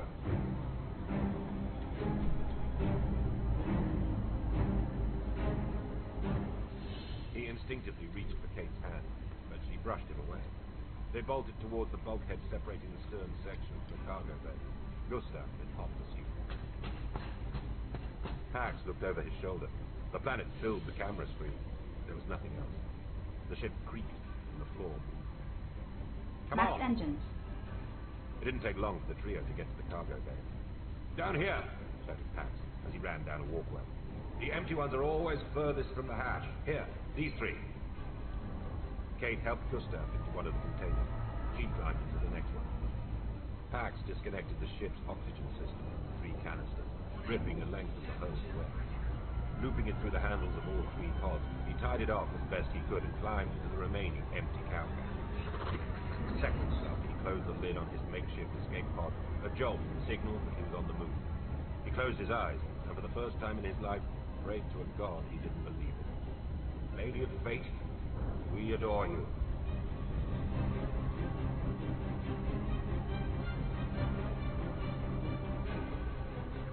The 3 tethered pods clattered down the length of the cargo bay, joined by dozens of others. All were headed quickly towards the blown-out loading hatch and into the void beyond. Larissa watched carefully from the cockpit of the Autolycus. Which ones are you in? Canister after canister poured out of the Max hold, engine. widely dispersed, accelerating the chaos. Meat. She scanned the closest 3430, holy fuck. Meat. Fertilizer. Shit. The scanner wasn't fast enough. She wasn't fast enough. And then she saw what he'd done. 3 pods, held together by a piece of rubber tube, bounced out of the stricken freighter. She managed to lock onto the object just as the tubing gave way and the canisters drifted apart. One of the canisters clipped another and sent them both spinning away. We're gonna sit here for a minute. Damn it! She punched at the controls, glancing at the Imperial shuttle through the canopy glass. Pilot running me damned. Pilot running off. She flared the engines, taking control of her drift, picked up one of the pods, and locked on.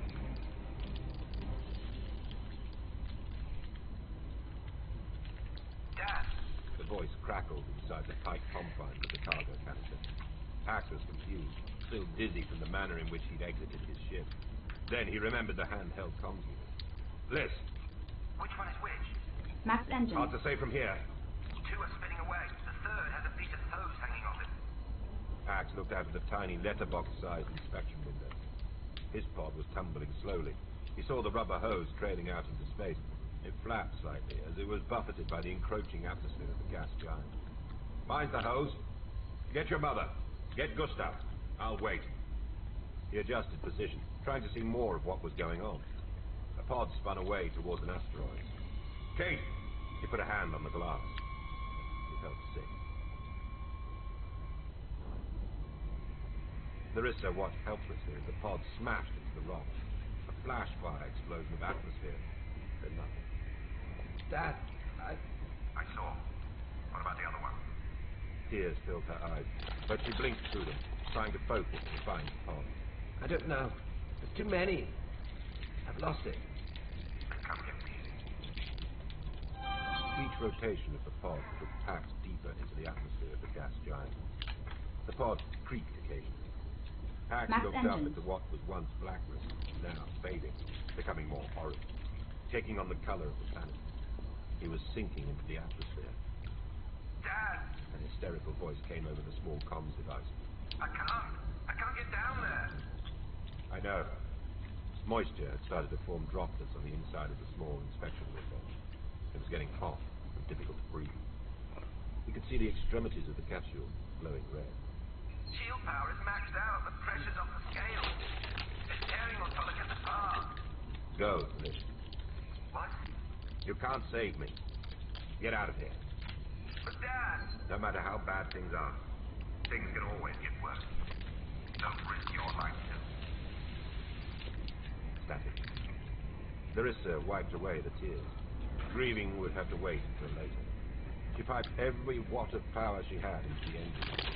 It meant the shield went out and stopped the step, but a few seconds before it used. Full throttle. Surge. Max engine. Autolycus blasted back out into space, and the pressure gauge began to go back in the right direction. Autolycus. A voice interrupted the quiet of her cockpit.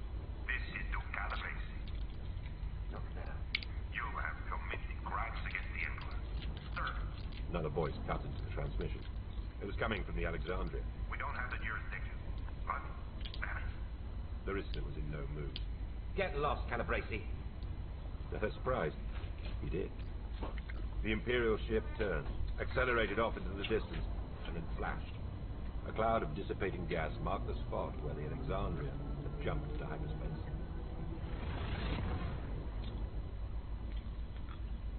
A year later, Larissa stared out of the window and watched as black clouds rolled in, stealing the daylight. She smiled as she remembered her father. He'd always hated the weather on Aerie, but he kept coming back. Best coffee in the sector, he'd once told her. It looks like it's going to rain again. Man sitting at the Power diverted to engines. Larissa looked up and nodded. It was dusty. But I'll be gone before the day's out. Somewhere nice now. Just shipping cattle, empty out. About the dullest job in the sector. Our bills to pay and nowhere else to be. You have a ship. There's plenty of better places. Plenty of more exciting things you could be doing, surely. Cybern's overrated. Yeah, Almost. I lost my parents that way. They're over 2.5 tons of fuel. A few Nice. people in the lounge turned to witness the rare sight of an Imperial cutter coming to land. Well, I'm afraid I can't stay around here to chat all day. The man stood up. 10 jumps. Paused for a moment as he passed Larissa. He took her hand in his. It felt old. The skin loose and dry. But the man had a young face. He pressed an object into her hand. A small data system. He was a good man. Our father.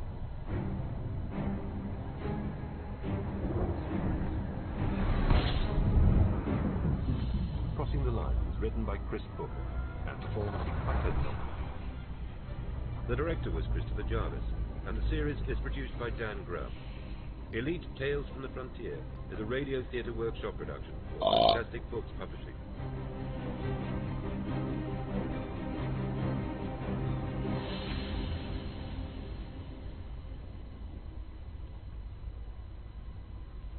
I got about 10 minutes and I gotta leave for a little bit. I'm gonna leave the stream up though. And we're just gonna drift off into the black. By Christopher Jarvis. Unless I can make it to my destination beforehand, but I doubt it. The Asp Explorer-class ship Montoya Sword burst back into real space in a flare of cold blue light. Commander Wason's eyes played over the scanner for hostile readings, this one's an hour long instinct too. Nice. born of years trading Max for dangerous engine. systems. Children of Zeus! Now it was an empty habit. There was no way anyone else would be out here. They'd come too far. He scratched at his beard in irritation as he felt a hand gripping the head of his command seat. Their corporate sponsor evidently wanted to inspect the pilot's view for himself. Personal boundaries meant nothing. Seems promising, Miles Jarrett grinned. Begin your scan, Commander. I'll get right on it, Wason replied, barely hiding his sarcasm. The Montoya's sword survey and mapping routines began the moment the hyperdrive delivered them to the system. Dion, are we recording? Tracking local bodies of interest now, Commander, she replied from her seat in the corner of the flight deck. The ship's second-in-command studied the data stream coming in through the forward sensor.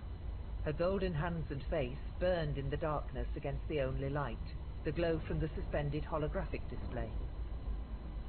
Wason returned to the awe-inspiring view. The stars were thinning out, it seemed to him. He wasn't certain that travelling all the way to the edge of the galactic disk was possible, but he was damned if he wouldn't give it his best shot. The size of the galaxy was beyond comprehension, even for a pilot of his experience, and they had come further than any other human explorer.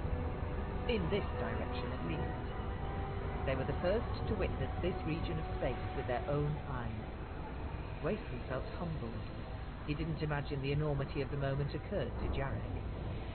The system, designated LTT-15493, comprised a triple necklace of delicate planetary bodies loomed over by a single huge gas giant. He imagined a sentinel guarding the other planets from disturbance. The innermost planet, LTT-154931, shone with a fiery luminosity, the surface burning and kept continually molten by its proximity to the massive star. The system is large, Dion reported levelly. Her fingers deftly pointed her own chart in all directions, searching for clues. Does Mr. Jarek wish to prioritize any areas in particular? Jarek leered. I'm paying you people to find me resources to exploit. You're the expert. The sooner you hit pay dirt, we can all go home. Wason gripped the arm of his flight suit, fighting back his anger. A tirade at this stage in the trip might cost him a slice of his bonus. Jarek held final say on all of the payment approvals. So what if Jarek is too small-minded to appreciate this journey? At least one of us does. I have something remarkable. I did not mean to do that. Wason turned his pilot's chair around to face Dion. Remarkable? His second-in-command had offered little comment or opinion since the beginning of the trip. For her to express surprise was enough to make him sit up. Dion whirled his around to focus on a single planet. I think we may have an A1, she said as she studied the image. Wason's mouth dropped open. Dion nodded confirmation.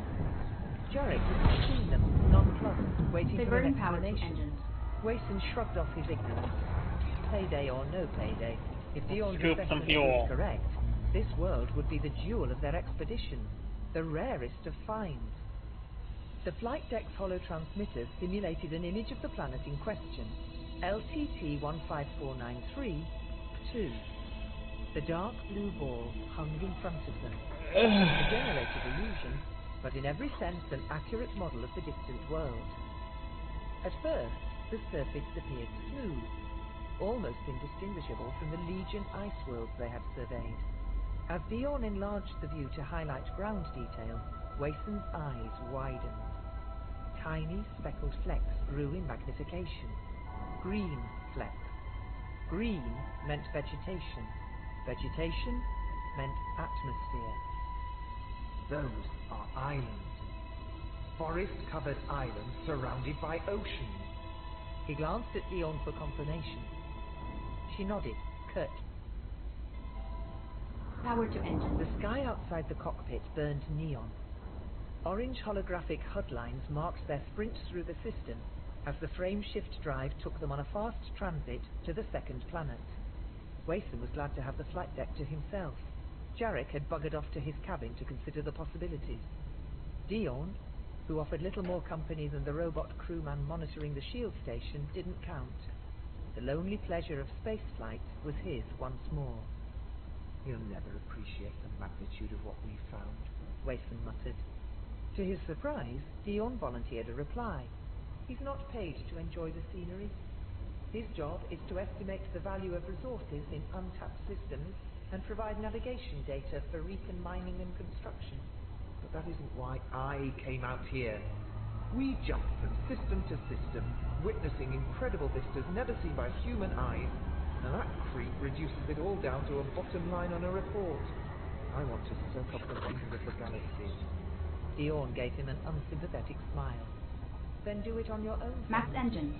This is what happens when you take on a corporate sponsor. Miles Jarrett is more than a sponsor. Oh? He's an arsehole.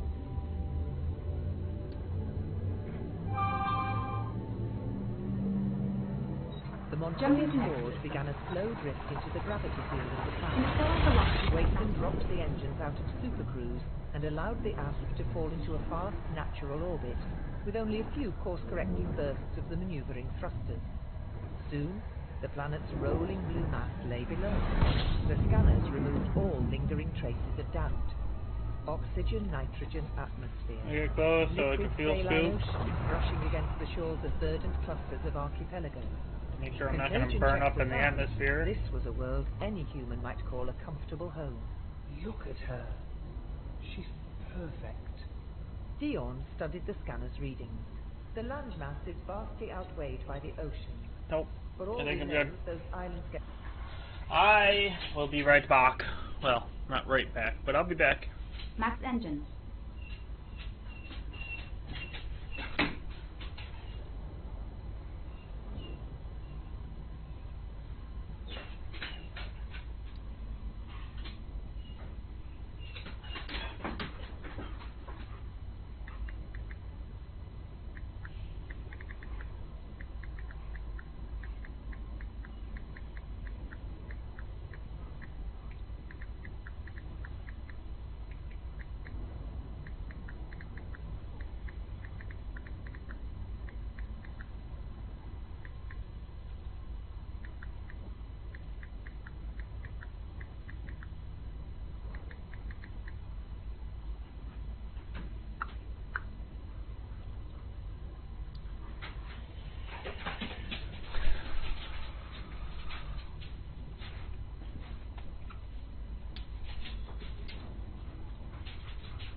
Max engine.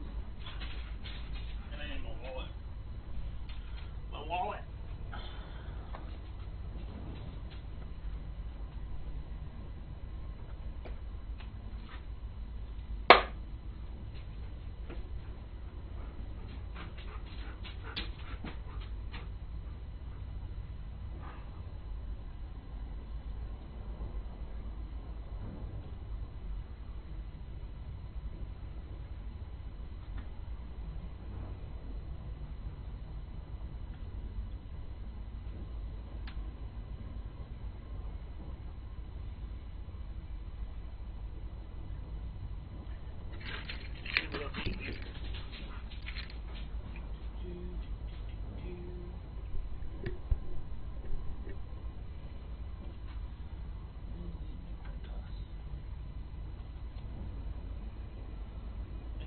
Up, I think. Well, I guess I'll know if I'm fucking blown up when I get back.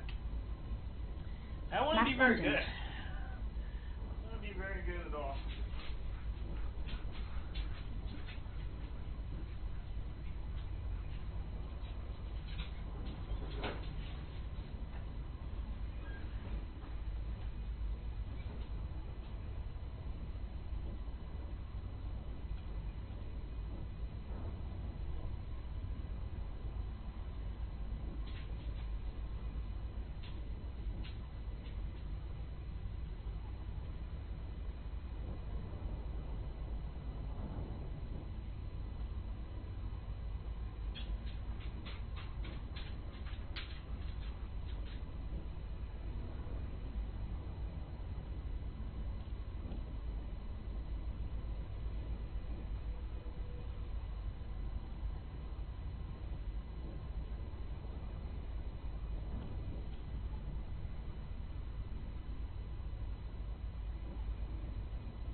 All power to engines.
Transferring power to engines.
All power to engines.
Power to engines.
Max engines.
Diverting power to engines.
Transferring power to engines.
Diverting power to requested system.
Max engines.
Max engines.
Power diverted to engines.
Max engines.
Max engines.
Transferring power to engines.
Max engines.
Max engines.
Power to engines.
All power to engines.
Max engines.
Max engines.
Diverting power to requested system.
Diverting power to engines.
Max engines.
Power diverted to engines.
Max engines.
Power diverted to engines.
Transferring power to engines.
Power to engines.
Max engines.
Max engines.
Max engines.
All power to engines.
Diverting power to requested system.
Diverting power to engines.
Max engines.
Diverting power to requested system.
Max engines.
Max engines.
Max engines.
Power diverted to engines.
Max engines.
Diverting power to engines.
Max engines.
Power to engines.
Max engines.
transferring power to engines.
All power to engines.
Max engines.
Power diverted to engines.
Diverting power to requested system.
All power to engines.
Diverting power to engines.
Max engines.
Max engines.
Max engines.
Max engines.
Transferring power to engines.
Max engines.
Max engines.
Power to engines.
Max engines.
Diverting power to requested system.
Max engines.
Power diverted to engines.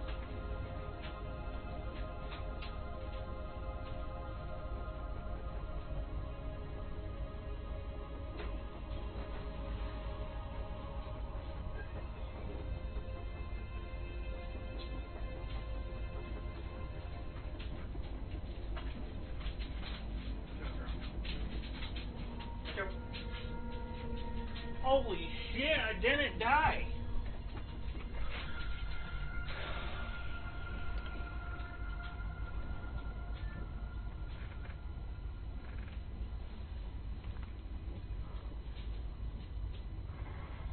I am not dead. Yay.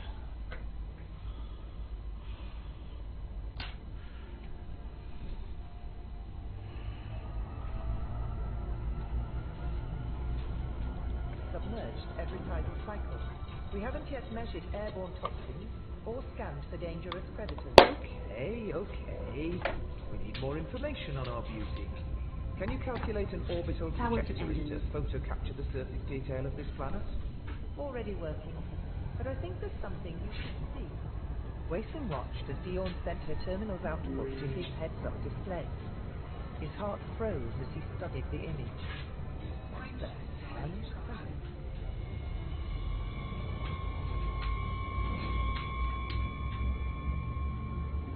Jarek flashed back to reality out of his favourite Dreamware fantasy. The intra-ship comm system had broken into the sensory immersion, calling for his attention. Jarek pressed the receive switch. Yes? We've got a situation. What? Bad news? We're not sure. Maybe good, maybe bad. We have no way of knowing. You should know. Can't you just tell me? Noise crackled in the communicator. Wason didn't reply for a few moments. No. The intra-ship system disconnected. Jarek cursed, powered down the Dreamware headset and zipped up his flight suit. He pulled himself off the bunk via a grab rail and repowered his mag boots to pull him to the metal floor. There'd better not be any problems. Once Wason had explained to his unappreciative ears the planet they had encountered may support an Earth-like environment, his excitement had equaled the commander's, although for different reasons. This is what we need, he'd exclaimed, poring back over the reports from the last few jumps. The systems surveyed so far promised good yield, but were remote, harsh environments to establish a permanent presence. The profit margins would be tight no matter how he massaged the figures. Tough living conditions meant high costs. Keeping human workers alive was an enormous and inconvenient expense, constantly needing repairs and services. Robot labourers proved just as costly to maintain, even if they didn't require life support and complained far less. Along the way, they'd found a few worlds suitable for terraforming, a process more expensive and time-consuming than simply building a habitation dome. Several years of atmospheric alteration and climate heating lay ahead before safety regulations and red tape would permit the corporation to begin shipping people. An already habitable world changed everything. Basic and cheap accommodation would be dropped down to the surface for the workers to commute back and forth with the cargo transport. Jarek even imagined a franchising deal. Not only would Riken achieve a massive dominance in this system, but every independent commander with dreams of a mining career might pay handsome dues to the corporation to mine neighbouring systems. Maximum velocity represented a cheap base of operations for the whole sector. He'd make Wason suffer if he found a problem with that plan. Jarek slipped out of his cabin into the hold. The room was a prefab, slotted in along mounting rails like an oversized shipping item. He was the very other end of the cargo deck from the access hatch of the gallery to the flight deck. Jarek suspected a deliberate move to keep him out of the way. Not that he relished Wason's company. Second in command, though, there was a perk of the trip he wanted to enjoy. But she reminded him of it. He'd never met a Goldskin before. He wondered if their appearance made them all so standoffish. Dion was statuesque in more ways than one. He tutted as he walked past Wason's precious collection. Typical of the commander's pointless sentimentality, Wason called it important salvage, but it seemed an unnecessary use of time. The mineral pods were fine, full of evidence to validate his report to the corporation. But then there was the junk pile, a couple of old automated survey drones, long since exhausted of power, the destroyed remains of a heavy fighter with a spilled cargo of cryogenic pods. They didn't have the equipment to determine the contents of these, and basic containment procedure inclined against opening them up. However, Wason considered the salvage good quality and wanted to sell it on their return to boost the trip's financial success. At least he has money sense. The corporate rep wasn't relying on scrap for his bonus. This planet would be his permanent meal ticket, and no one had better do anything to get in his way. Max engines. I don't see the problem. You should take pride, Commander. Ready for mining the now. proverbial gold mine. Wouldn't that be a thing to be proud of? I suppose I ought to be thinking of names. If something dangerous lives down there and we rush in, they'll be calling it Jarek's Folly. Silence on the flight deck, punctuated only by the tactless bleeping of the ship's instruments. Surely it's nothing. Nothing. Wason turned to point at the floating surface scan. Look. Structures. Cloud fields. Heat signatures. Jarek peered at the grainy hologram. I think you're reading the image wrong. They can't be buildings because, as you keep banging on, We're the first humans to set eyes on this system. He attempted a childish parody of Wason. Nobody said they were human. Dion's flat tone cut across the deck. Jarek's blood turned to ice. What do you mean? A remote system, light years from mankind's settled world, yet we've detected signs of agriculture, farms. The conclusion is obvious. Thargoids. He remembered the Dionic dreamware. Galactic pioneers torn apart by segmented limbs. Settlement caravans attacked on the fringes of systems and left with a handful of survivors. Whether the history matched reality or not, humanity liked a bogeyman, and everybody believed they were out there somewhere. Wason shook his head. Unlikely. We've detected no indication of orbital traffic, nor recorded any artificial objects moving around the solar system. Thargoid sightings are rare enough, and the systems we've travelled through haven't seen them in years. So, who else can they be? An indigenous intelligent life form, perhaps? We both know what that means. Jarek cursed. Riken's internal policies and commercial law amongst the major political factions forbade settlement and exploitation on any worlds found to be home to a native culture. He'd manipulated the wording many times in his career to ensure Riken's successful claims to systems.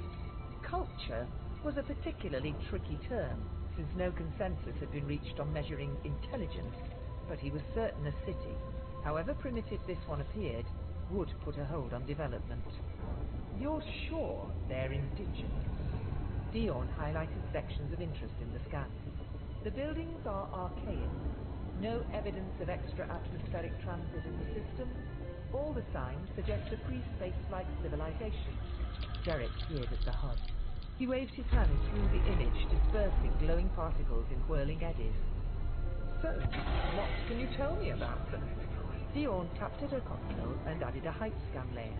Based on the scale of the buildings, they're roughly our size. Further study will require a lower flight or a ground expedition. A landing? Do we have hand weapons? Carefully, Wason replied, not as standard. I think we'll find some combat rifles in the inventory of that wreckage I scooped, though. You know, the stuff They you burn wanted power me to ditch. engines. They're probably damaged, but I've spotted quite a few. If we're lucky, we'll get 3 in serviceable condition. Jarek moved to leave the flight deck. Then we're going to land, Commander. Make it happen.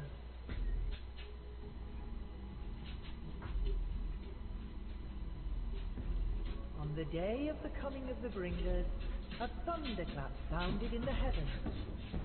The people looked to the sky and saw the great bird. Wingless it was, and glowing, dragging behind a tail of fire and smoke. The passage of the mighty creature tore the clouds of thunder. The young ones ran and scattered, but the old ones had wisdom and carried the god's teaching. Sky creatures are to be welcomed with fire. The call went out to fetch torches, and the young ones were calmed by the knowledge and courage of the old ones. Power to engines.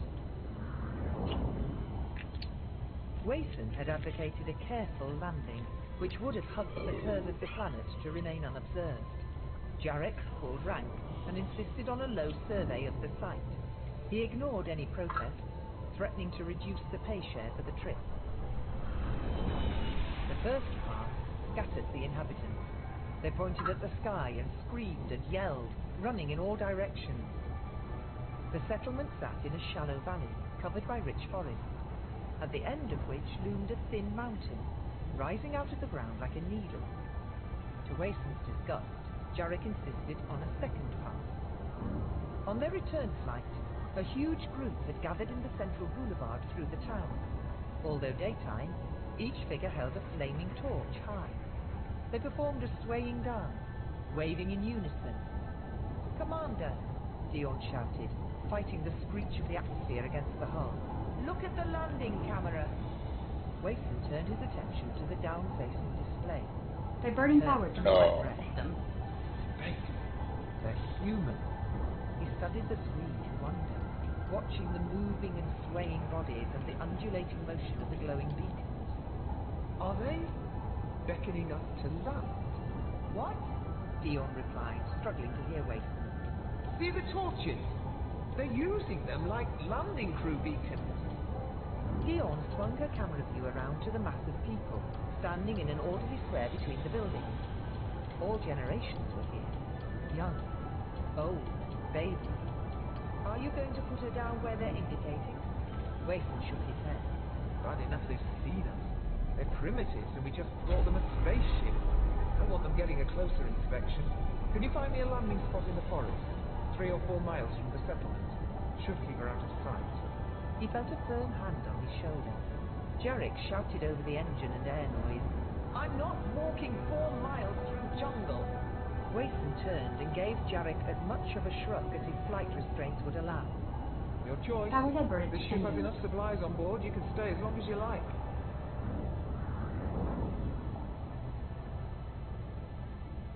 The Asp turned away, cruised low over the treetops. Wason hoped to fall out of sight of witnesses as soon as possible. Once clear, he banked slightly to mask their heading, and aimed for a broad clearing next to a cliff, overlooking the sea, which Dion had identified from the aerial survey. Making a final turn, the ship slowly descended to the ground, the landing thrusters boiling the moist grassy surface into a rising haze.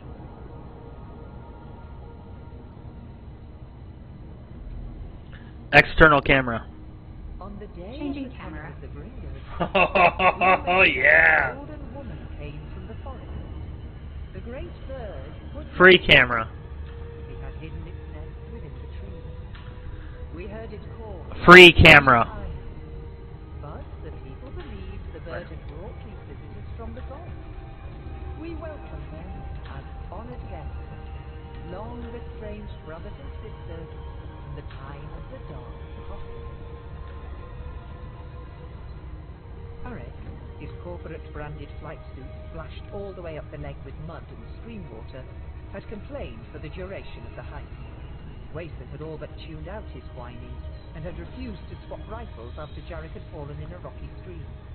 The rifles had each been test-fired in the clearing.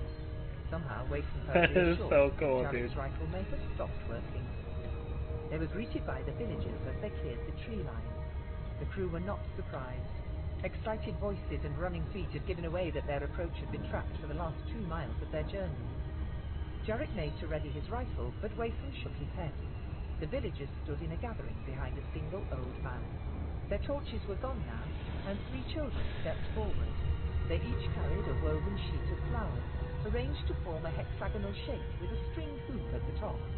They approached the crew and offered them the garlands. A gasp went up from the crowd as Dion moved out from behind Wason. They stared and pointed as her golden skin glistened in the bright sunshine. Jarek laughed. I guess these folks have never seen a trinket before. Wason slammed him in the chest with his rifle. He glared at him. I don't care how far we are from the core world. That word is not acceptable with my crew. For a moment, Jarek looked as though he had a comeback, but instead he stepped away. Wason glanced at Dion. She gave the commander a nod of acknowledgement, although no skein of offence had broken. Interior camera. That's The old man had also been calming his people, discouraging any reaction to the strange-looking scene. He gently pressed the children forward, who ran over with garland offerings. Wason took hold of the string and hung the gift around his neck. The flowers formed a breastplate of colour on his chest. Dion and Jarek did likewise. The elder stepped forward. Griatin fallocheil dazeus, wea comel tadabret. He studied Wason in expectation. Hey, almost forgot. The commander began earnestly rummaging through his shoulder bags. He pulled out a squat metal box and pressed a switch on the top. Nothing happened. He made a rotating hand gesture for the man to repeat it. Front camera. And repeated his greeting. Wason gave Front the object a camera. shout of encouragement. Eventually, a tinny female voice announced, Unknown human dialect. Please provide more input for analysis. The old man cocked his head on one side and stared at the device. Wason held up a hand in apology. The box needs to figure out what you're saying, so you, keep talking, yes? Eventually it'll pick up enough to decode your language base. So you just keep speaking lots of words? The elderly figure nodded, whether in understanding or not, and gestured for them to come into the village. Jarek snatched the box from Wason. Where'd you get this piece of junk? I bought it in a market on Mars. It's an architect's tool, designed for translating old texts, but there's a voice input function. The box will work, be patient. The villagers led them to a long wooden hut. They passed through the door, a handful at a time, into a small reception chamber before being welcomed into the inner room. Excited children dashed over to red hanging ropes on the side walls. They each grabbed a knotted end and pulled. Panels opened in the roof, and sunlight streamed in to illuminate the long table which ran the length of the room, flanked by low cushioned benches. Wason and crew were welcomed to a hastily prepared feast. The banquet carried on into the dark hours. Wason grew more fascinated by the food with each course. He ate fruits and vegetables he had never encountered on any of the hundreds of worlds he had visited, and he considered himself a broad traveller. But amongst these were unmistakable human fare: apples, runner beans, watermelons. The meats were also strange. One course featured identifiable beefsteak. Another offered a deep burnished orange flesh, somewhere between a grapefruit and tuna. He watched Dion picking at her plate carefully. She was understandably cautious about ingesting unknown cuisine. On her home planet, Bedaho, local bacteria had been responsible for turning her ancestors' skin and her own golden. He wondered how she coped with being regarded as a fetish item among the rest of humanity, an outsider within her own race. This ruins our concept of evolution. It's amazing to think so many plant and animal species have evolved along parallel lines as old Earth varieties, and the presence of humans is simply incredible. Jarek shook his head. For incredible breed impossible. There's no way these people aren't from core systems. Just walked here, did they? You won't be happy until you've proved they're not indigenous, so your corporation can ship them off to a camp. They have a right to this planet. A claim is only meaningful if it can be defended. Wason shot Jarek a disgusted glance. Jarek simply laughed. Who would you rather own this system? A corporation which might agree to house the locals in a reservation, possibly train them for employment, or a ship full of pirates and slavers? Look at them. They're pathetic. With a handful of items from the ASP, I could convince them I was a god and take over the place. A pair of serving girls bent down in front of them and delivered each a tray of meat and fruit in a steaming broth. Wason thought Jarek's eyes lingered a little too long. The rep caught his glance. Thaw out, man. We've been away from home for an age, and this is the first chance we've had to enjoy ourselves. Consider this a victory party for reaching the end of our quest. Wason became aware of a chattering from his pocket. Two local women sat nearby, gossiping and pointing in the direction of the newcomers. He realized a tinny voice in his flight suit was picking out words from their conversation and parroting back in standard. The translator. It's working, he said, pulling out the cube. His excitement drew the attention of the elder, who had seated himself at the far end of the table. The room hushed as he rose from his seat and approached the strangers slowly. He spoke. The box chattered. Is your treasure working now, brother? Wason laughed and clapped the old man in a hug. The leader seemed shocked, but accepted the gesture. Wason found the setting for two-way translation. I am Commander Wason, he explained, pointing to himself. Even before the translator spoke, his words caused a ripple throughout the assembly. Commander, the old man said in surprise. He gesticulated wildly about the room, then pointed at Wason. Commander, he repeated as the box gave a translation.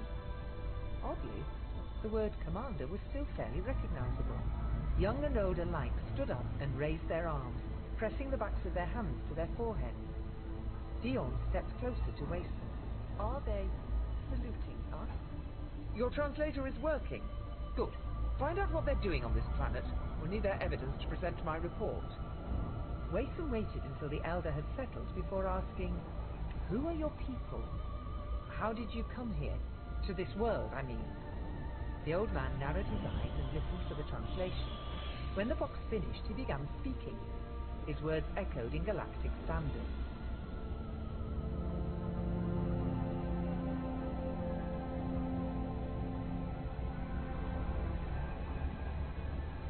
We are the Chial da Zeus, our god what the sacred old. We are the children of Zeus. Our god brought us to this holy planet. Thought Zeus sounded familiar. One of the mythical Earth gods, said Wason. Dion and Jared stared at each other. Dion shrugged. Not my strength, history. When did your god, Zeus, bring you here? How? Generations ago, our god promised us a home in his kingdom. He carried us from Earth to live a new life with him among the stars. He watches over us. His holy mountain keeps vigil, protects us. That caught Jared's attention. Protects you? How? Doubt flickered across the old man's face. We are kept safe. The children of Zeus have prospered. In these days, few are sacrificed. Sacrificed? We must appease God. We see his That's burning. negative. Then we receive a vision of the face of a chosen sacrifice. They are cast into the flames. The fire retreats. Our people are saved. Where is your god? You have to show me. The box chittered the translation, and the old man gave a little bow. He extended a polite hand, inviting them to follow him outside. Once again, they stopped in the reception room as the doors to the dining hall closed behind them. The front door opened, and they stepped outside. The night air was clear and crisp. Wason looked up at the stars. The constellations here were unrecognizable. He wondered if he was seeing any other human world star. The old man led them down the central boulevard. You are Commander? Yes. You come to us with words of power, old words. Commander is among the holiest. The god Zeus is also called the Great Commander. What is your name? Wason inquired, slightly ashamed at not having asked before. He smiled. I am All-Misa. He stopped in the road and That's raised a his negative, wooden Commander. hand to the distance. Wason, Dion and Jared followed his gesture. At the end of the main strip, the village ended, meeting the edge This of is the gonna take a while. The tree line to the small mountain. Holy Lord! Surface relief. Commander, you might want to see this. Dion handed a pair of binoptics to Wason. He pointed them at the peak. External camera. Binoptics auto-switched to Changing thermal. camera. A vast plume of orange light billowed out from the top of the mountain before dissipating and fading to black against the background fold. That's so cool. The tip of the mound glowed with a constant hue. Volcano? Wason asked. Alfisa nodded sagely. Again you speak one of the god's sacred names. Soon he will make his demand. It will be my time. Your time? Why you? I am the elder. The elder is always called. After me, my son will be the new elder. But that's barbaric. We owe Zeus a debt for bringing us to this land of plenty. He asks for little. I love this game, dude. Visions of destruction appear in the sky, and a face appears. The face of the chosen. At the end of the day of the coming of the bringers, the strangers Take us in. our village. Got They it. demanded Yes, 3 sir. pots. Thank you. Our people wondered 1 quarter on the in gold. history of those who would travel so far to get here, yet refused to share a room. Surely the bringers are strange to us. The night passed quietly. Zeus did not call out the place of his chose spaceflight. In this new setting, did she care about the worlds they visited even less than Jarek? Unfortunately, Wason carried the only means of communication, which he was loath to give to anyone else. That stuck the 3 of them together as they explored the village, talked to locals, and tried to piece together the truth.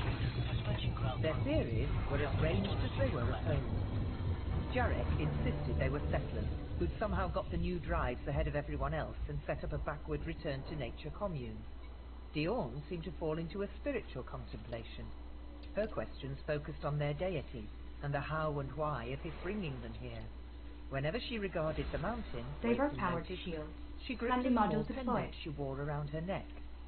He doubted it was a Approaching conscious landing act. zone. He'd never seen the pendant before.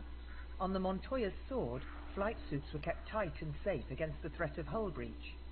She didn't strike him as the religious type. Right on, Commander. But then, what did he know about her? Hey! I'm promoted to petty officer. For all he knew, the whole place was a god commune. Yeah! He was also aware That's what that I like the to leading see. question Jarek asked was a neck to catch And more I'm now evidence for his own agenda. I'm now almost His 100 report to 1 Rican million mining and creds. construction must be growing by the minute. 900,000 creds more. Was almost pinned richer. under the weight of Jarek's questions about the mountain. Come on, idiot. It's clear your work doesn't require much counting, but you must have some concept of how often the volcano erupts. Docker's eyes flicked between the strangers, offering apology. I'm sorry. Perhaps every 5 cycles. Jarek stopped short of grabbing the terrified villager by his shirt. Yes, you said before. So what exactly is a cycle? Wason snatched his arm and pulled him away. Leave him.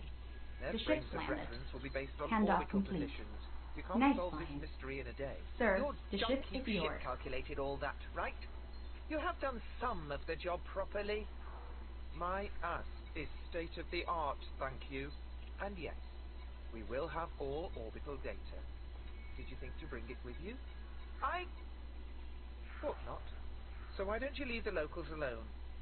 What's important about the volcano anyway? Jarek tutted and walked out of Docker's hut, through the double-door arrangements they now recognized as common throughout the village. They'd learned it was considered disrespectful to leave a person's house without a pause between the doors, on the threshold. Jarek simply breezed through. Geothermal energy. The new starport will need a reliable maintenance-free power source to fall back on in emergencies. If you're right, and this rock is the only active volcano on the planet, this island is the best site. But the children of Zeus live here. They'll be relocated. They can't defend themselves, can they? We'll shift them to another island or something. If they're fit for basic labor, they might even get jobs. I wonder if there's a market anywhere for exotic slaves. Hey! Where are you going? Don't walk away from me. Jarek waved a dismissive hand. I need to compile a report, Commander. No sense spending any more time here. It's late. I'll record my findings and we can head back to the ship tomorrow. You can't simply condemn these people! Wason yelled, his fists tensing. He felt a hand touch his own and hold him in place. If you want the truth, we have to look at that mountain. Wason turned to see Diorne's golden, fixed eyes staring at him. Why? Miles Jarek is wrong. There can be no geothermal energy. Are you sure? I did choose our landing site carefully, Commander. I found no evidence of tectonic shift, no magma activity. The whole planet is impossibly flat. Sea level to the bottom of the oceans is only a few dozen meters. The chances of an eruption, or even a ground tremor, are virtually nil. So, what you're saying is, what's this fire they're chucking their old people into? Something flickered across her expression. The first time he'd seen her react to anything. I think they deserve the truth. Her hand went to her pendant again. Diorne, they're a primitive culture. We can't barge in and change their practices. The Feds, Imps and Alliance have rules about this kind of thing. To protect sacrifice? I agree. It's a pointless waste. A waste we can stop. Maybe even find a way to prevent Jarek's land grab. He'll never sanction another day's delay, Wason pointed out. Fascinating world after fascinating world had passed them by, with Jarek commenting that he wasn't here to fund archaeology. We leave before sunrise, then. Jarek can't stop us if we're already gone. I doubt a fool such as he can find his way to the ship without us. Wason gave her a broad smile. You know something, Diorne. I might just be glad I hired you. You're not bad. Not bad at all. Am I supposed to be honored?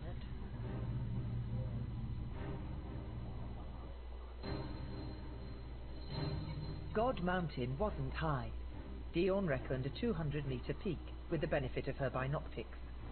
The grade, however, made the climb much more challenging. Facing the town, a dark overhang dominated. Underneath, an overgrown and sheltered cavern reputedly provided home for a multitude of creatures. Unable to scale the mountain on this side, the explorers crossed around the base, where the flat plain of the island sloped down to the sea. On the far edge, the gradual slope soon became a 40-degree incline, which ran to the top without any change in angle. Thick, vine-covered trees spread around and about them. Vegetation grew dense and lush in every available gap. They were amazed with the quantity and variety of fruit-bearing plants. It seemed impossible that this amount of plant life could grow naturally. Docker had agreed to lead them. Vite Dakif de Wazeus, he said, indicating the lush vegetation. This is the bounty of our Lord.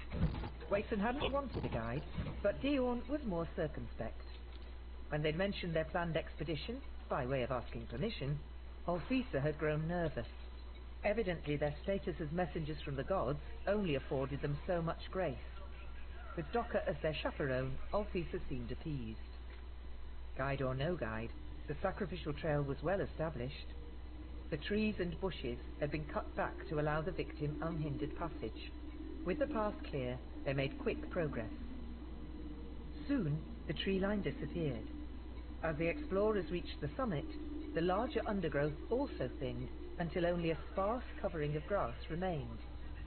Where they drew close to the edge, the soil itself was burned, allowing no growth. Dion stared.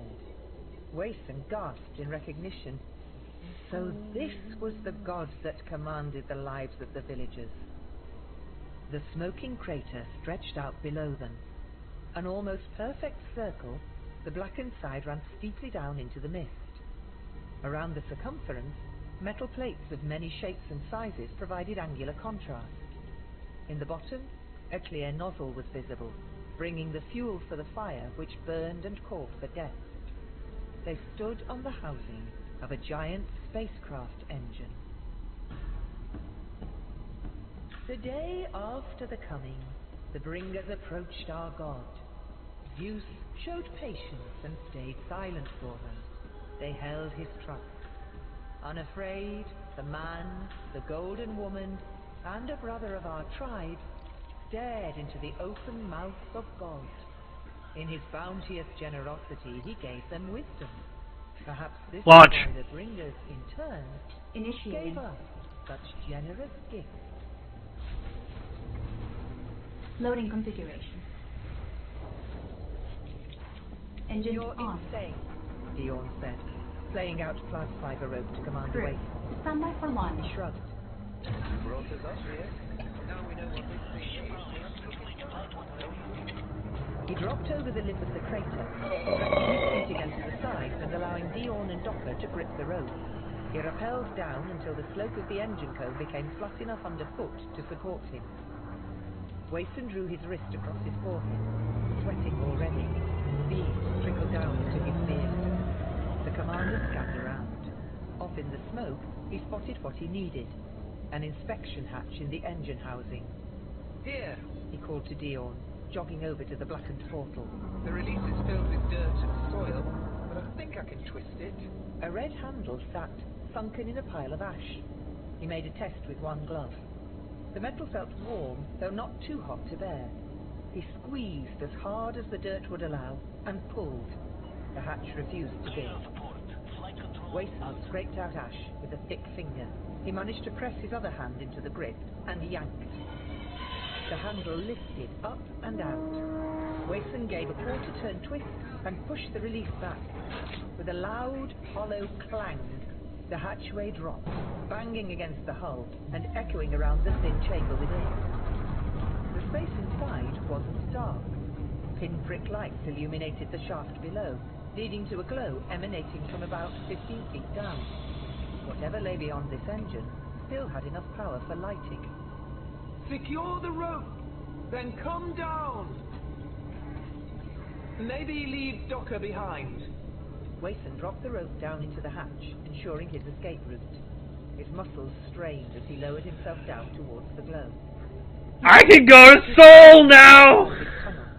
He measured progress by counting the rungs set into the side. Yeah! 11. Fuck yeah, buddy!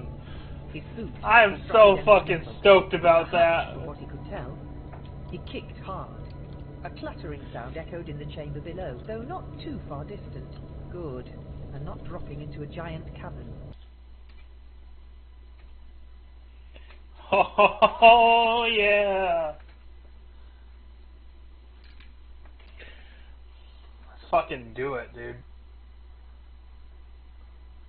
Let's fucking go!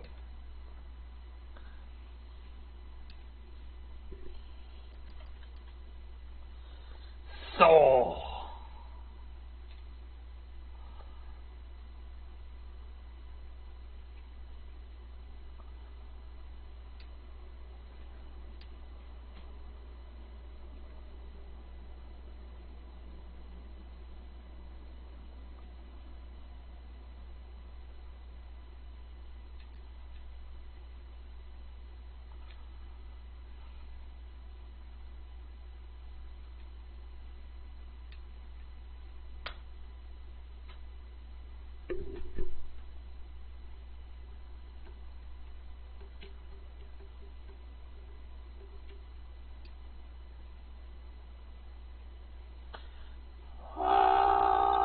Okay, fine, whatever. I won't go yet. We're gonna go back to Ford Station first.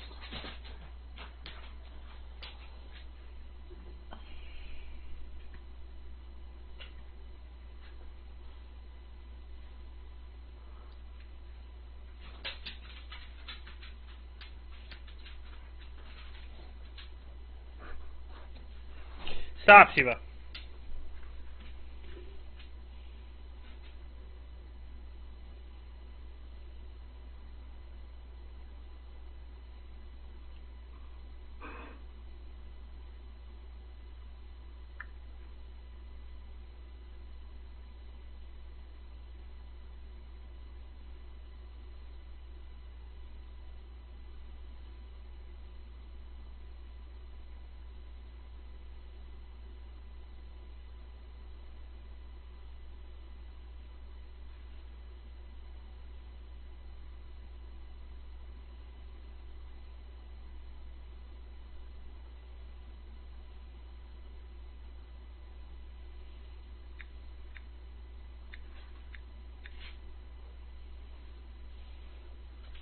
Shiva, stop.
Boom.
Oops.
Come on.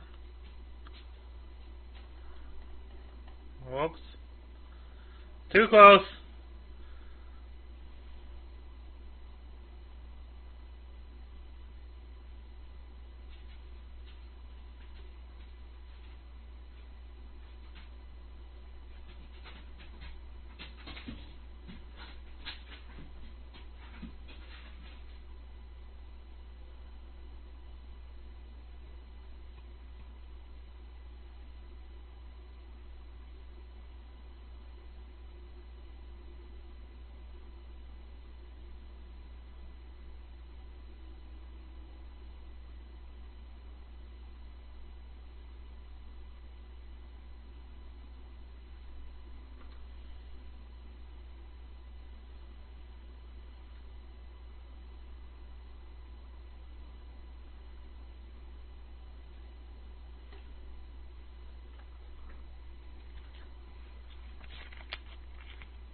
Nice.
gonna do this.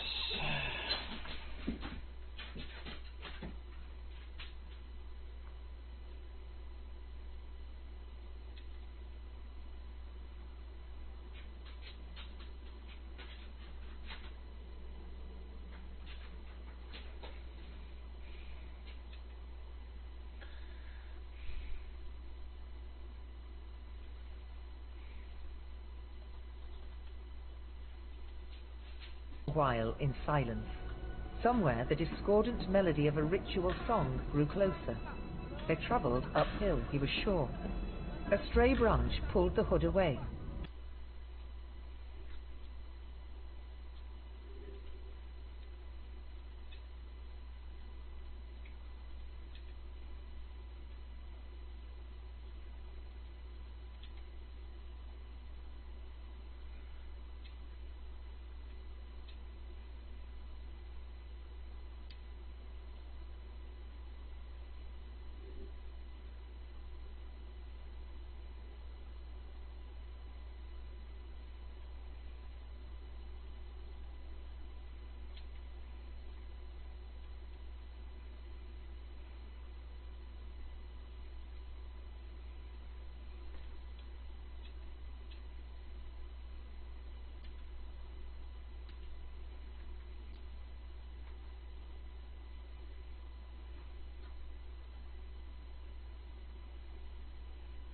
Jump.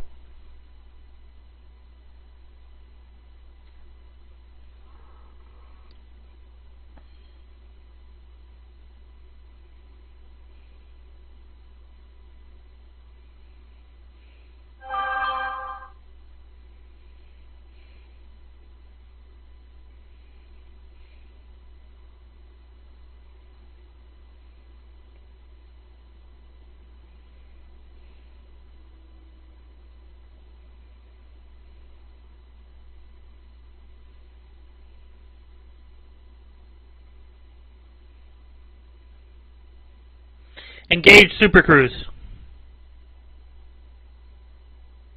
What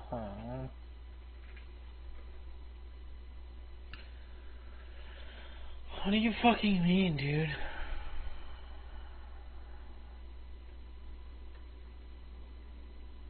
Whoops.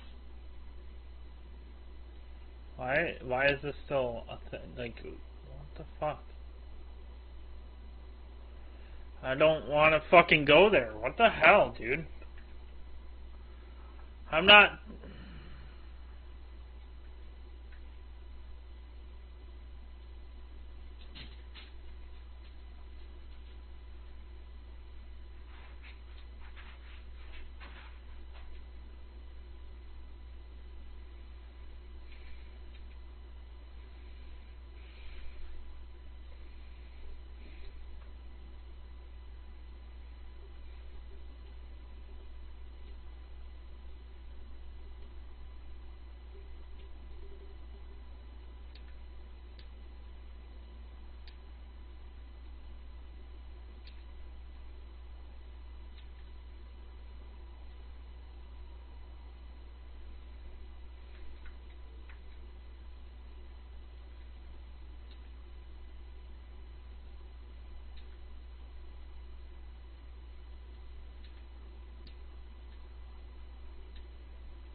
Well, I guess I'm going to be sitting here for a hot minute, dude.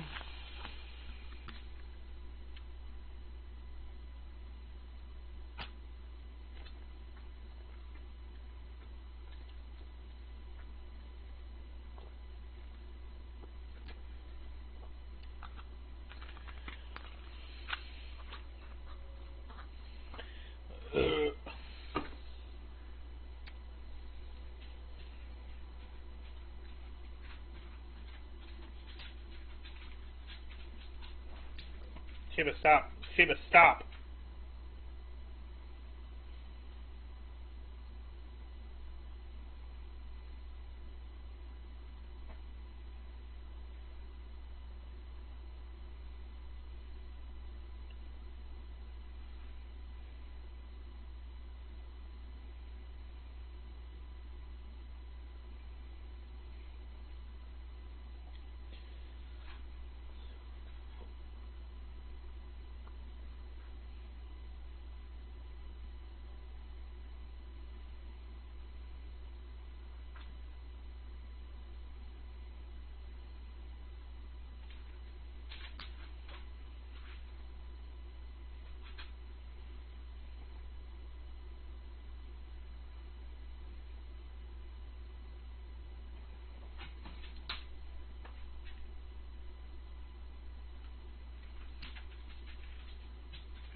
Oh, I got an idea.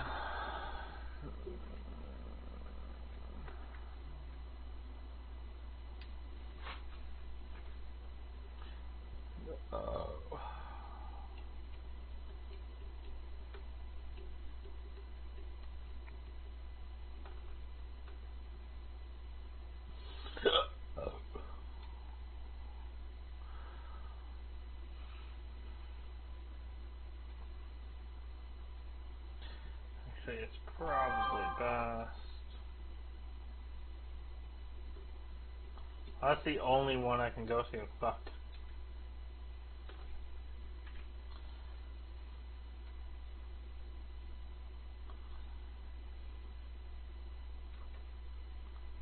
There we go. That's better.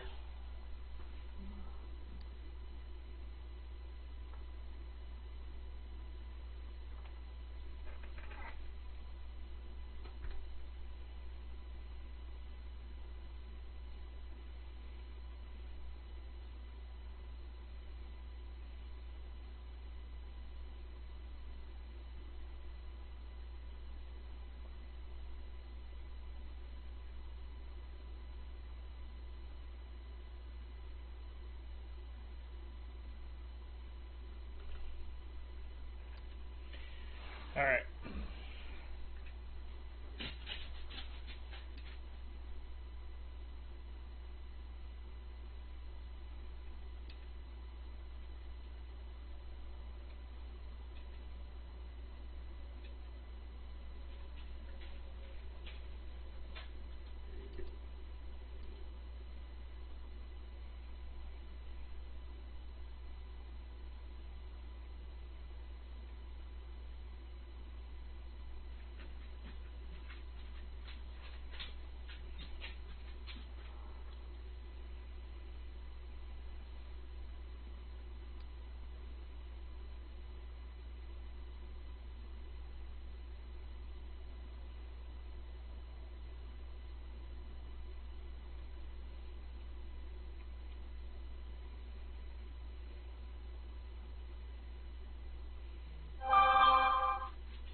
Ooh.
scan him.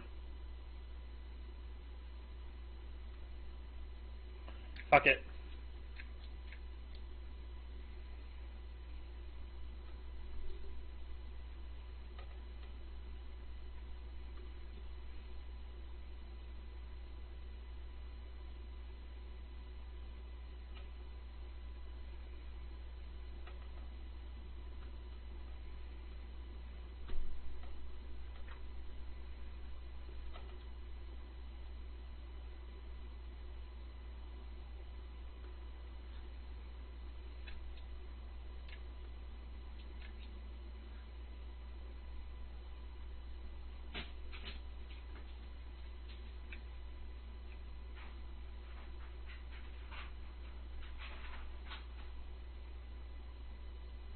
He ran away. What a little bitch.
Take us in.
You gotta pee.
keep it going.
I love this fucking book, dude.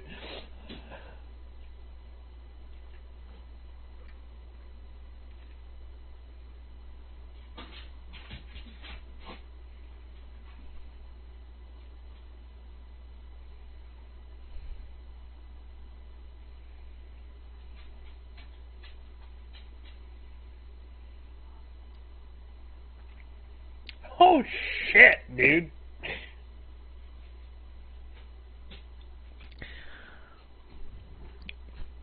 Launch.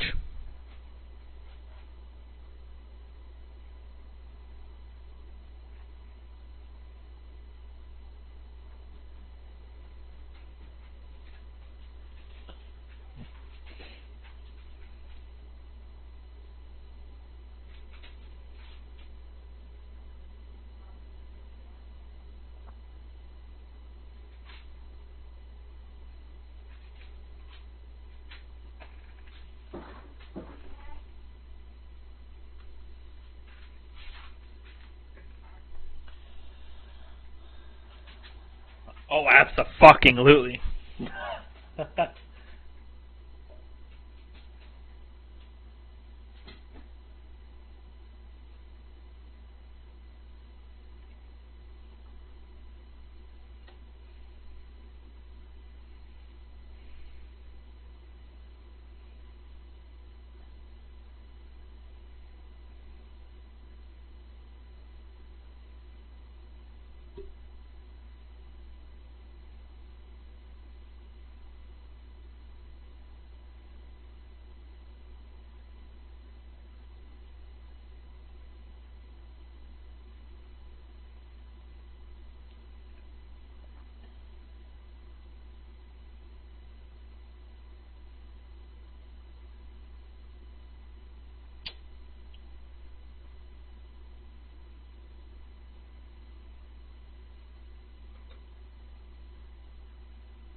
Run.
That was a good section, dude.